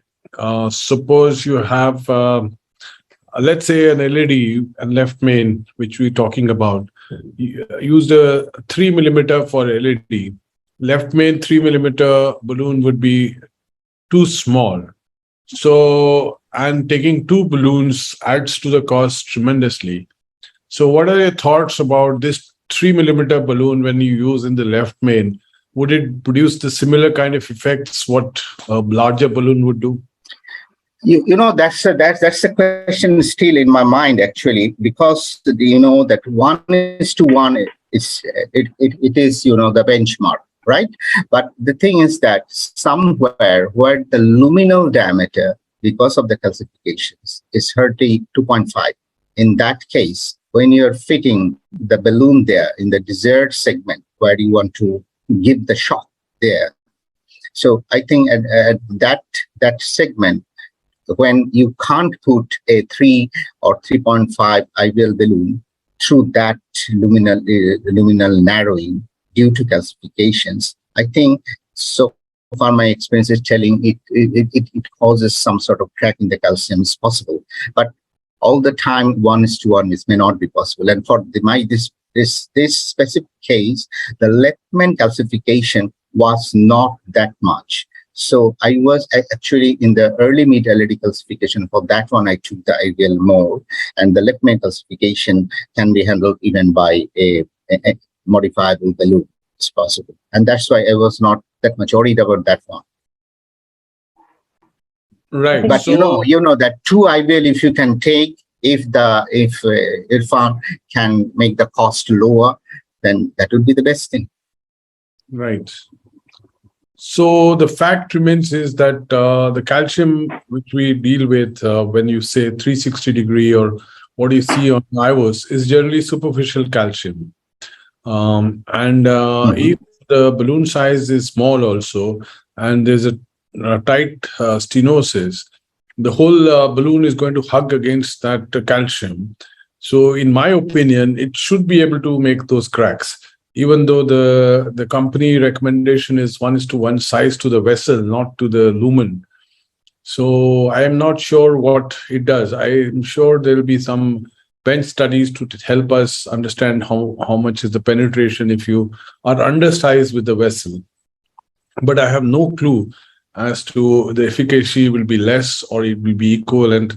My guess is that since the calcium is superficial structure and you have a stenosis, the balloon is going to hug that stenosis and will still be effective.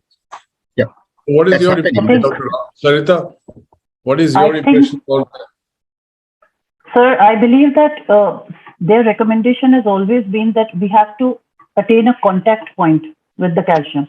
And if there is a stenosis at that point and the balloon is touching the contact point where we need to break it, it will work. So we frequently come across this problem in which you want to tackle a distal lesion and you want to tackle a very proximal lesion, and both of them are sized differently. So we always size it according to the distal lesion, use it, then come back to the proximal lesion and use it.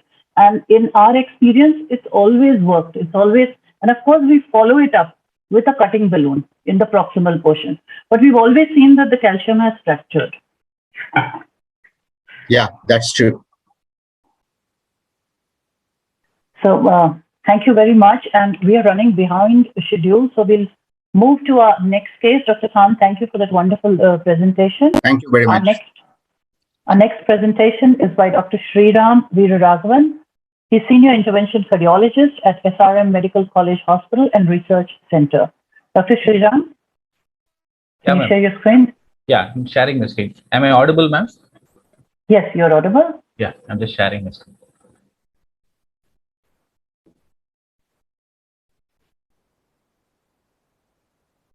Is it visible? Yes, it's visible. Can you go to slideshow? Yeah. I've shared this, opened the slideshow. Is it not visible? It's visible now. Yeah, yeah. Good evening, all the esteemed cardiologists from all over the country. And thanks to Translumina and Dr. Sarita ma'am and Dr. Balbir Singh for gracing this session.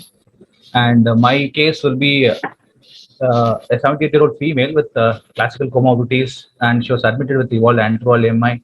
Her EF was around 45% and the creatinine was around 1.4. She had a calcified triple vessel disease. She was not keen on CABG, and we were planning some calcium modifying device in between, but she had repeated anginal episodes within the hospital. So she was taken up for a PCI. So the plan was to fix the left coronary first, the culprit first, and then the staged RCA. So with the right femoral approach, this is the RCA. You can see a diffusely grade 3 calcium angiographic calcium in the RCA with a tight lesion in the mid part of the RCA. This is the left sister. You can see a distal left main with an osteoproximal LAD tight lesion, and you can see the L6 is already having a slow flow with the subtotal occlusion, and the L6 also looks calcified. With this in background, we took a 7 French guide catheter, and we hooked the left main, and then wired both the left main and the LAD. And initially we thought we'll establish the flow into the L6. So we took a 1.5 into 8 and 2 into 12 NC balloon and established the flow in the L6 just to keep the thing safe. Then we took a 2 into 12 NC pre-dilatation initially because it was a tight osteal lesion. You can see how severe the angiographic calcium is. So there was an initial dog boning. We serially pre-dilated with the 2 into 12 NC pre-dilation balloon just to pave way for the IOS catheter to go, for the imaging catheter to go in. So these are all the IOS findings. You can see a tight mid-LAD lesion with a plaque burden of around 50% in the mid-distal LAD junction.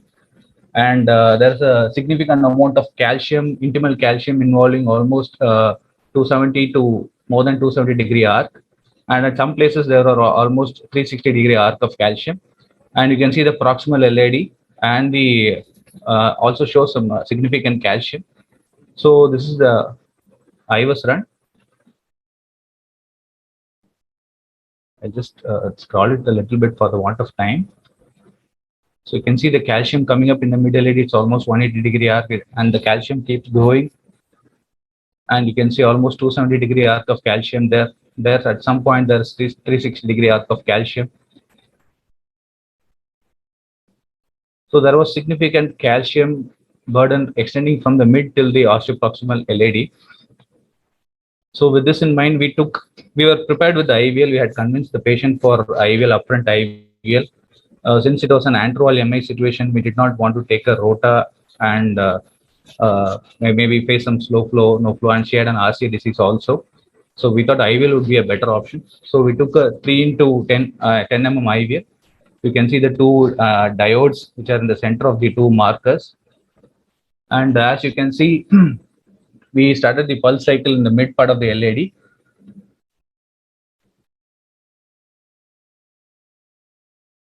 Are you able to hear me, ma'am? Yes, we can hear you. Yeah. So we took a 3 into 12 mm lithotripsy balloon. We initially delivered the first cycle in the mid part of the LAD. So we can see there's some amount of dog boning even with the lithotripsy balloon, but it started expanding very well. These are all the shock topics we encountered during the pulse therapy. So we we delivered one more cycle of pulse in the mid LAD. Then we sequentially applied the third cycle in the proximal mid LAD junction. So that's a cycle 3 of pulse was delivered. That was the tightest portion in the LAD, where you can see significant amount of calcium. So then we gave a osteoproximal LAD, the fourth cycle, and 2 cycles. Almost it took 2 to 3 cycles to break the osteoproximal LAD calcium over there. You can see significant amount of dog boning even with the lithotripsy. So this was the 6th cycle which was delivered at the osteal LAD. Then after the 6th pulse, after the 6th pulse cycle of pulse was delivered, we were able to see some amount of opening. The dog boning got released. And the angiographic picture after the 3 days of cycles of shocks were delivered with. So this was the IVUS run. You can see significant amount of calcium being disrupted in the middle AD, and you can here see a good amount of luminal gain. The luminal gain is around 6.13 mm squared in the prox part of the LAD. So then we took a 3 into 10 Wolverine cutting balloon because it had a fibrocalcific lesion also. And we went up to 6 to 8 atmospheres there. You can just to modify some amount of the fibrous component of the flower.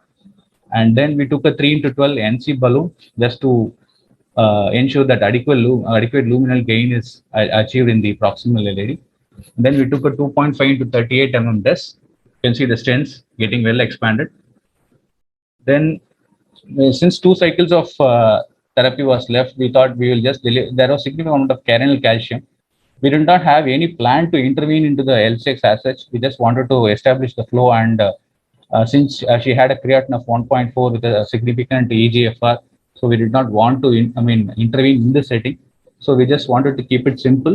So we delivered the two remaining cycle of pulses at the ostial L6 and the distal left main just to modify the carinal calcium over there.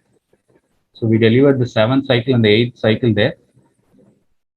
So then we took a 3.5 into 20 disc, which was deployed from left main to LAD, and with a force dilatation of 4 into 8, we were able to achieve a good stent expansion. So this is the IVUS run. You can see a well expanded stent in the mid part of the LAD, and as we progress much more into the proximal part of the LAD, you can see the stents are well expanded. Except in some areas there was eccentric expansion of the stent, not a very circular expansion of the stent as expected. But we did a good post dilatation of the mid and the proximal LAD, and we did not want to chase much because we had got the numbers, at least the minimum MSA what we wanted to. So you can see in the distal part of the LAD, the MSA was around 4.5, and there was the stent had expanded almost to almost 6 squared in the mid part of the LAD, and you can see in the left main also it is around 10.37 millimeter squared of MSA. So with this, we did not want to chase further and go behind those eccentrically expanded areas of the stent. So this was the final result which we got. We got a good flowing LCX. It was a simple provisional left main to LAD crossover stenting with 2 stents, and this was the final result. So at the end of the day, we were relatively happy, and we felt happy to bail out the patient. So this was the pre-procedure and post-procedure image comparison after using the IVL therapy. I'll cut short all this theoretical slides. So that's it from me. Thank you, Dr. Sriram. Very nicely dealt case with very nice planning. I particularly like the fact that even after the IVL, because it was an ostial lesion, you went in with a Wolverine and prepared the lesion well. My question to you is that you also used the IVL balloon in the circumflex.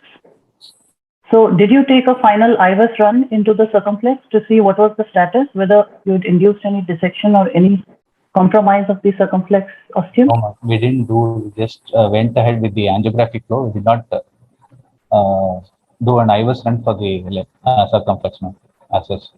Initially, we tried, the IVUS catheter after the initial pre-dilatation, but it was not crossing. The IVUS catheter was not crossing because of the angulation of the L6 as well as the tight calcium over there. So where the point where the IVUS catheter did not cross in the L6, we delivered 2 pulses so that at least we will be able to modify that carinal calcium. That was the thought process at that point in time. Mm-hmm. We'll take expert comments from Dr. Balbir. So it's always a good idea to keep some pulses available if you want to do another vessel. Keep a couple of pulses. The only problem with this scatter is that once you use it once, recrossing can become very difficult, and you were able to cross the bend of the circumflex, which is quite good. But I like this strategy because if you had to go with a tap, at least that bed was prepared.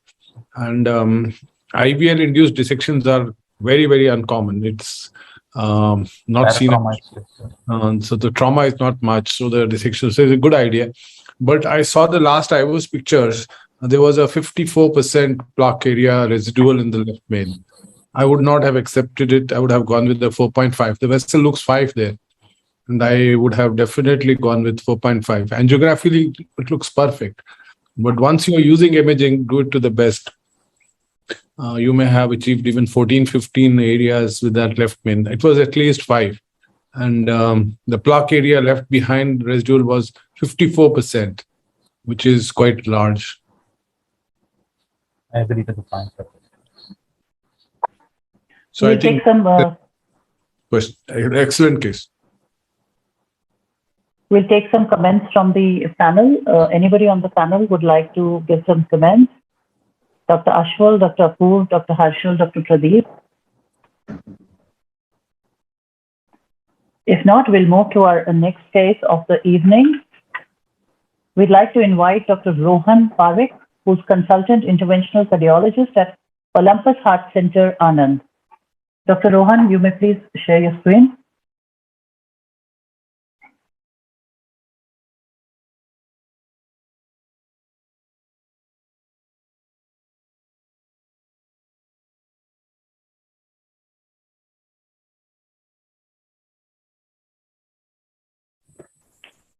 Good evening. Good evening. We can see your screen and you are audible. Good evening to all the Please teachers. go ahead. Yeah, okay. So my case is a case of dyspnea on exertion for 2 months in a female patient. 64-year elderly female patient with past history of inferior wall MI, diabetic hypertensive. She had a carcinoma of breast which was operated and was treated with the doxorubicin in 2019.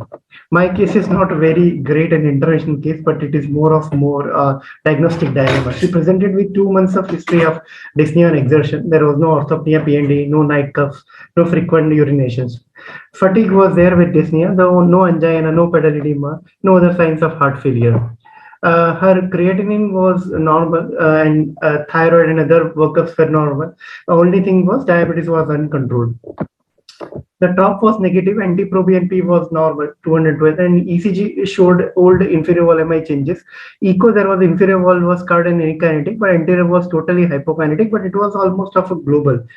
Now, the problem was that the diagnosis was a dilemma. Since patient presented with dyspnea on exertion for 2 months, we did not know what to label, whether to label as a chronic coronary syndrome or whether to label her as a chemotherapy-induced cardiac dysfunction or idiopathic DCM.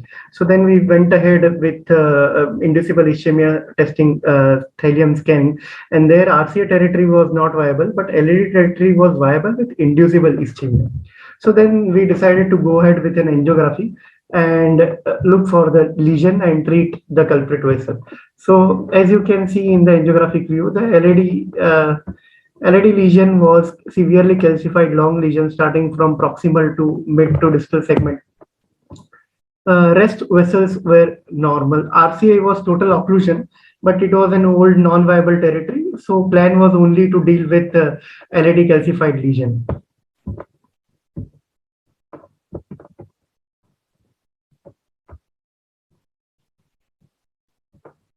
So if you can appreciate this long line of calcification at the basal point where it starts from the proximal end and it goes right to the mid to distal LAD, and there was a long lesion of LAD with tightest most part at the biggest septal that was arising, and RCA had a collateral from LAD. So probably this was the cause for her dyspnea on exertion, and since it's diabetic, we can label this as an angina equivalent. Now with scanning specthallium functional scan available. So then we started with this, and we took an IVL because we appreciated that this was, I don't have an IVS images with me, but it was 360-degree calcium, which could be appreciated all around the world.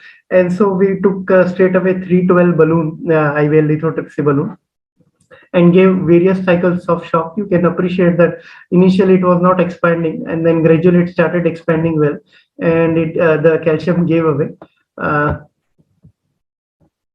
The tightest part took more number of cycles to break those calcium, and ultimately it also finally opened well to give a good luminal surface area.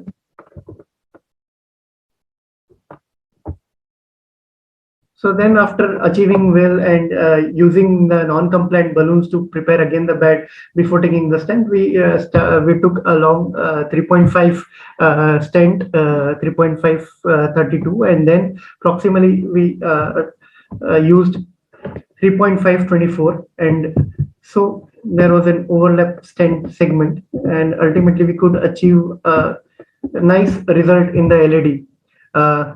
The cases that were presented earlier, they were very nice, very complex intervention. This was not as much complex intervention, but it was more of a complex diagnostic dilemma. That's all. That's all from me. Thank you, Dr. Rohan.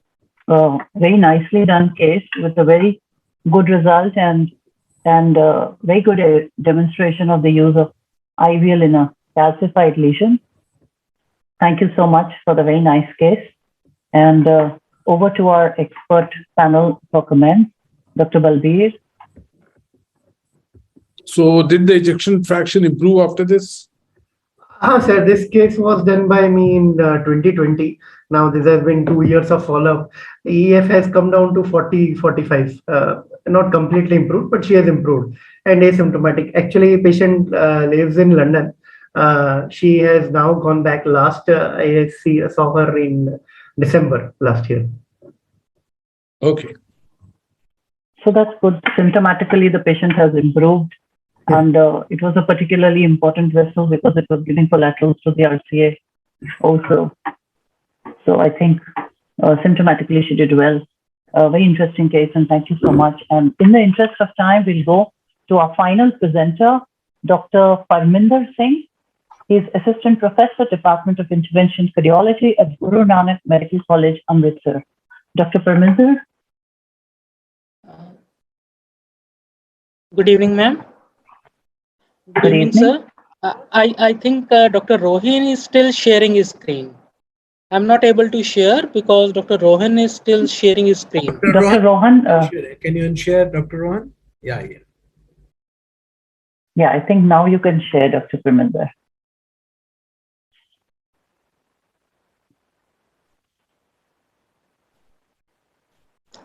Is my screen visible, ma'am?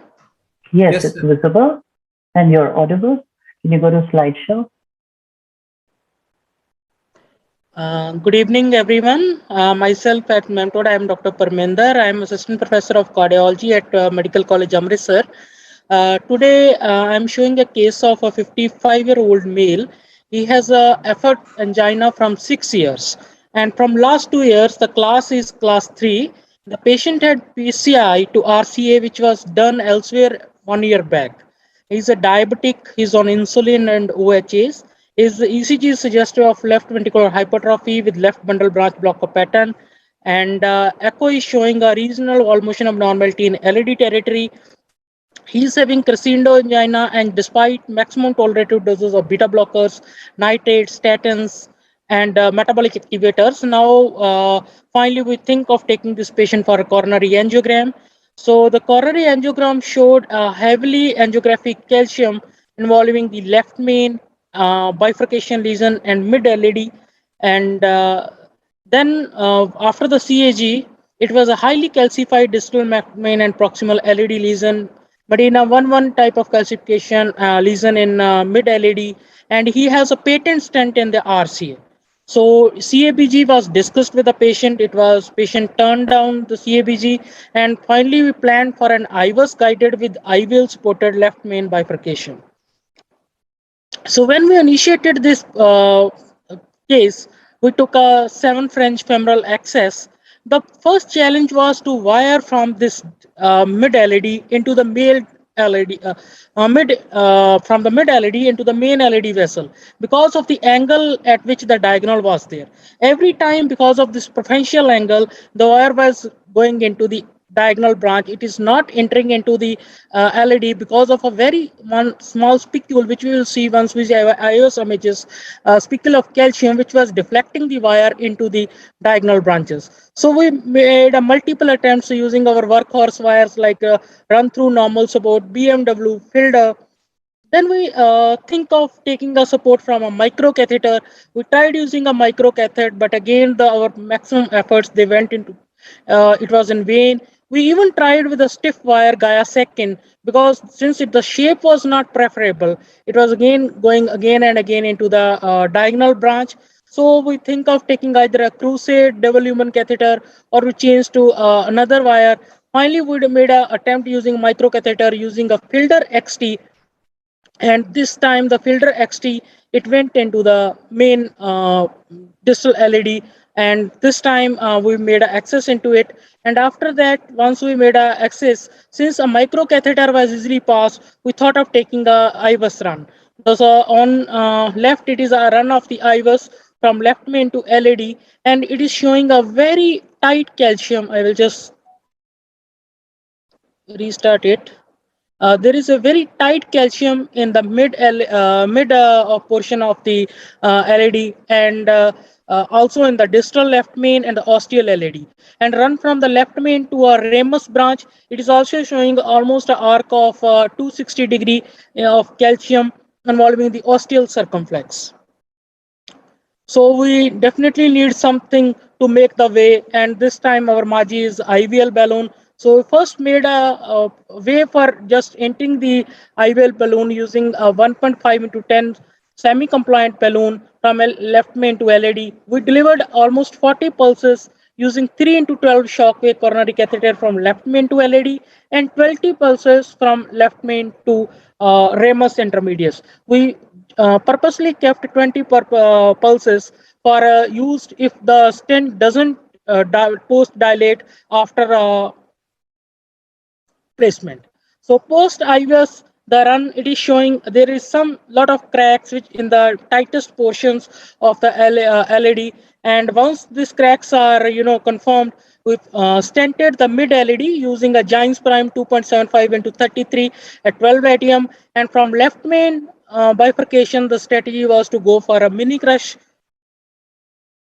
and we used Ultima Statanzai 3 into 28 from left main to Remus and Giants Expedition 3.5 into 28 from left main to LED. So we performed a mini crush techniques. Side branch stent was placed first. After that, stent delivery system and wire taken out. It is crushed using the left main stent. Then we use a pot of left main to LED stent using 4.5 into 8 NC. We rewire the Remus intermediates, and finally done kissing using 3.5 into 12 NC in left main to LED and 2.75 into 12 NC from left main to RI. So this is the run post IVUS. It is showing a well expanded stents, and there is no dissection and the minimum stented area in the left main, it comes around 7. And this is the run of IVUS from left main to RI stent, ostia well covered, stent, it is well crushed, there is no point which is left untouched, and the stent is well expanded and having a good MSA. So this is a angiographic view post case. So main discussion plan, the things in our case is the proper use of hardware, and very importantly, as Professor Saidur sir also told, that each and every debulking strategy, they are complementary to each other, they are not comparable. So IVL, use of OPNNC, use of cutting balloons, rota, they all are complementary to each other, and depending on the case selection and for the benefit of the patient and the long-term results, they can be used one another. And the long-term results of a patient, because there is a very limited data about the use of the IVL in left main cases, so the long-term results still they need to be think of, because once we have data from the Disrupt CAD4 trial, then only we will be able to say about the safety and more efficacy, though the IVL is used in nowadays very frequently. As today's discussion also, we have seen many cases of using IVL in left main cases. And apart from this discussion, now we are heading towards our 75th Independent Day. I congratulate everyone, and I thank everyone from the heart from Amritsar. Thanks a lot. Thank you, Dr. Parminder. Very nicely presented case. And also, I just wanted to ask you one question, is that in your presentation, I think I missed a slide over there. Where did you use your final 20 pulses of IVL that you had? Yes, ma'am. Yeah, ma'am, we just used it from left main to LED. I will just show. Pre-stenting, post-stenting? Post-stenting, ma'am. Post-stenting, ma'am. This particular area, the ostial LED, we used the remaining 20 pulses here. because this was the area which has the maximum, you can say, calcium in the pre-IBUS. And we have, since we have not used, and for this osteal lesion, we have not used a cutting balloon. So we have used the remaining 20 pulses from left main to LAD here. So this brings a very interesting point of discussion again, is that the use of IVL in a freshly deployed stent.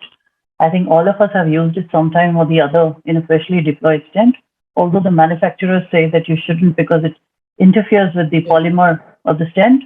But I've been stuck a couple of times and I've had to use IVL in a freshly deployed stent too. And we have a 1-year follow-up of the patient and his stents are still doing pretty well.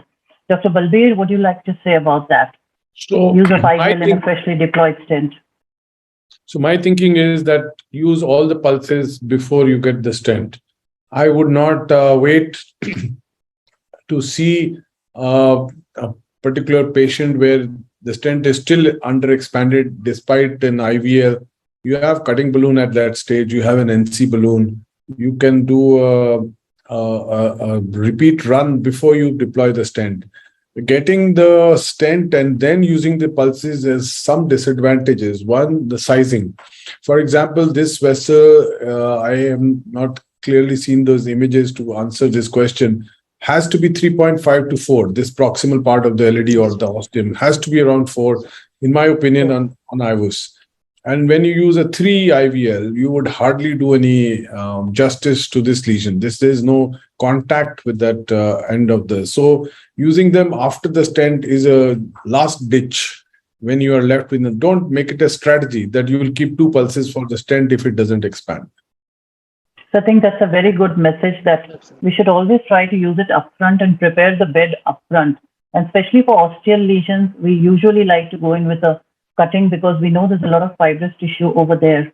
And post-stenting, we are usually left with very limited options. We can't use cutting, we can't use rota.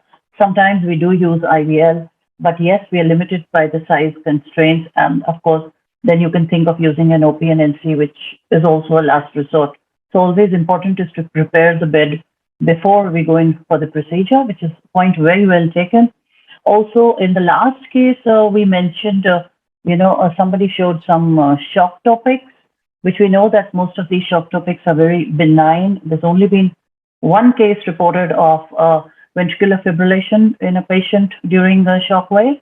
And it was also very questionable whether it was because of the ischemia induced by the transient occlusion by the balloon in a previously ischemic myocardium. Dr. Balbir, we would like some comments from you about the observance of shock topics during the procedure. Right. Sometimes we just see it in patients who have, low heart rate. Sometimes we see it in them. So what's your, opinion about it? So I would think one has to be very careful. So one of the first cases that we did was about 2 years back. And this was a live case to India Live. And that patient had an ICD on him and had LV dysfunction. So that what we got to see was these ectopics. And I got a little worried because the patient had a CRTD actually, and there was inhibition of pacing by those ectopics. So what we did is we reprogrammed the CRTD and went with those pulses again. But this has to be kept in mind in people who have LV dysfunction. These ectopics could trigger off VF. So one should not, it has very, very rare event, but can happen. It can clearly happen. And then inhibition of pacing can also happen because of these ectopics leading some changes in the pacemaker. So that has also to be kept in mind. But So that's very rare event. Yeah. And Dr. Sarita, concerning that freshly stent or after how many days, that is also a big question, that when you can use the IVL after stenting. So that is the, are you Dr. hearing Khan? me? Yes, Yeah, Dr. are you Khan, hearing we me? can hear you. Yeah. Yes, we can hear you. So that whether the freshly stented segment or after how many days we can use the IVL, that's the question actually remaining there, because all the time when you will see the ISA or something like this, that when we will apply the IVL in those cases. So initially that ISR was not included in the IVL horizon, but later on it has been included there. Especially I can tell about the Crunch registry. They recently published there for ISR, where they have put all the patients with at least 39 days after stenting. So this is very much important not to put the IVL in the freshly stented segment, because maybe the stent 1 year follow-up will be better, like your case, but you know that their drug it would be like a bare metal stent in some places. So Dr. Saidur, point is very well taken, but usually when the IVL is used in a freshly deployed stent, that's usually a last-ditch attempt, that you have gone in with the balloon, you've prepared your bed, you've given the pulses, and then when you finally place the stent, you see that there's some dog boning still there. And that's the point at which every operator thinks about what to do. And you'd usually go in with an OPNNC, and if that doesn't work and you still have some pulses, people have tried it. And several international forums also, we've seen operators using that in a freshly deployed stent and getting away with a good result. So I think, but that is a question which is still unanswered. And your concerns remain very valid, because the manufacturers also say, try avoid using it in a freshly deployed stent. So the concerns are very valid. We would take more use of IVL to realize exactly where we are at that point. But thank you so much for your comments. Now, I think we have already exceeded our time. So Mr. Ehsan, we would like to close. I would like to say thank you to all the speakers, to the chairpersons, to the panelists. We've seen some amazing cases today, had some wonderful discussions, and over to Mr. Ehsan for the closing remarks. Thank you very much, ma'am. And it was, in fact, a great academic feast, and this was very nicely done and by you, and I think it was a great opportunity for everybody to contribute. And sir, we are really thankful to Dr. Balbir Singh, sir. In fact, he really made us time for us to contribute learnings for many younger intervention cardiologists in the country, and really, and also I would take this opportunity to thank Dr. Saidur Rahman sir to joining from overseas for this great program, and the entire Shock, on behalf of entire Shockwave team and Translumina. I can assure you that there will be many more events and series and versions of Calcium Masterclass, which will really add and contribute. I think this treatment has really added a lot of value in improving outcomes of patients in the world over, and especially so in India, irrespective. I would really say that in one word, that people do say that really this has been a great leveler in the country. In fact, this has really sometimes this treatment has helped us to see that there are no big and there's no small centers in the country. Everybody can do this. This has been such an easy technology for all doctors all over the country and all over the world. And it has really democratized the treatment of managing calcium, and I hope more and more patients get benefited. And I think this will be a real competition sometime to a CABG also, that more and more patients comes towards to IVL, basically to PCI, because you are able to treat more patients. You have endowed with a lot of better armamentarium at your disposal to fight this kind of challenges. I hope this will be the future in the times to come. Once again, I really like to thank from my core of my heart to all the expert panelists who joined it, and to everyone who made this evening a great one and spend time with the entire set of people, and to the great audience who had joined us for this evening to listen to your deliberations. So thank you, ma'am, once again very much for your great contribution, and sir, and to all of you as we sign off from Translumina here. Thank you very much and good night. Dr. Sarita, Dr. Sarita, out of protocol, can I say something to Mr. Ehsan? Yes, sir. Yes, sure. Mr. Ehsan, you have a very generous smile. This, yeah, and it's a beautiful smiling face, obviously. But I think your smile will be broader and broader day by day if you make the cost from the mother company with some competitive prices, so that we can use the IVL in a much the horizons will be expanded in that case. I think very valuable points, sir. I would really appreciate and respect your views, and that's true. In fact, the economies would always take things in a better way.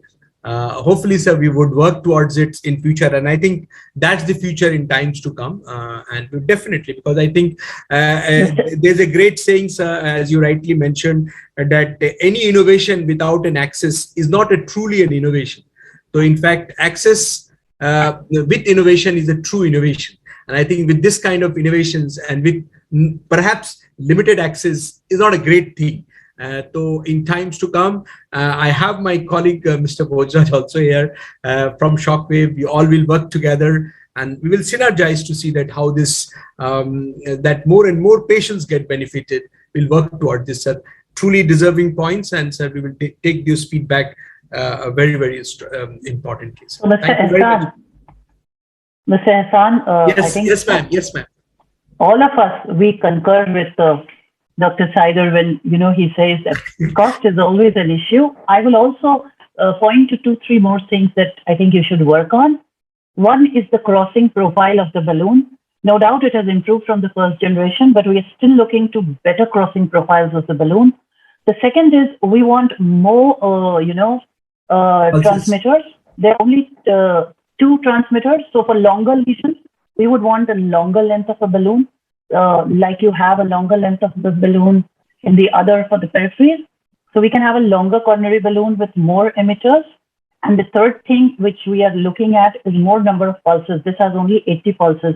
And sometimes we exhaust our 80 pulses and the lesion is still not done. Or maybe we want to deal with 2-3 lesions in one patient. Asking for 2 catheters is a lot. So these are things we are looking at: better crossing profile, more number of emitters, and also more number of pulses. Ma'am, I tell you, the lady luck would definitely, it comes from a lady and the lady luck would smile.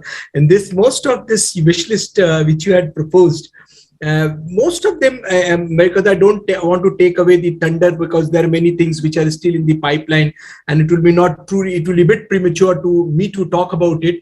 But I can tell you internal source of information which I had. Some of them are already in the pipeline to work, and I think this will see the light of the day very soon, ma'am. So 1 or 2 of them. In fact, I will add one more list to it. In fact, Shockwave is really working very hard round the clock, and also to see that how do we bring accessibility in terms of because today the biggest problem of IVL is because of its bulky nature. The accessibility is, in fact, we are working on. In fact, the Shockwave team, as I understand from reliable sources and from my colleagues there and my counterparts, that they are working towards that. So I think you will see, ma'am, a lot of innovations, and some of them is very soon on the offing. They are knocking on the door. I would not. I'm still not eligible to say that, but they are all there, ma'am. Thank you so much. In fact, Bhojraj wanted, ma'am, Bhojraj wanted. So I work for Shockwave. If I may just add that, whatever ask you had, ma'am, almost all of them are taken care of currently, and we are ready with almost everything. It is just a matter of time. So we are starting with 120 pulses, maybe next month only, globally. But for India, it will take at least 5 to 6 months. And other products are also in pipeline, very much there. In fact, we have more than what you are asking. And I think, Ehsan, we can start with one slide at least in future presentations where we can showcase that what all we are having in pipeline. That will be good. That's wonderful. I think wonderful. Thank you so much. I think that's wonderful, Mr. Bhojraj, and I think that you're also working on using it for valves. Calcified valves is also what we are looking at. Yes, we are working on that as well. Yeah, plus smaller vessel. There are so many products just to take care of the calcium. Yeah.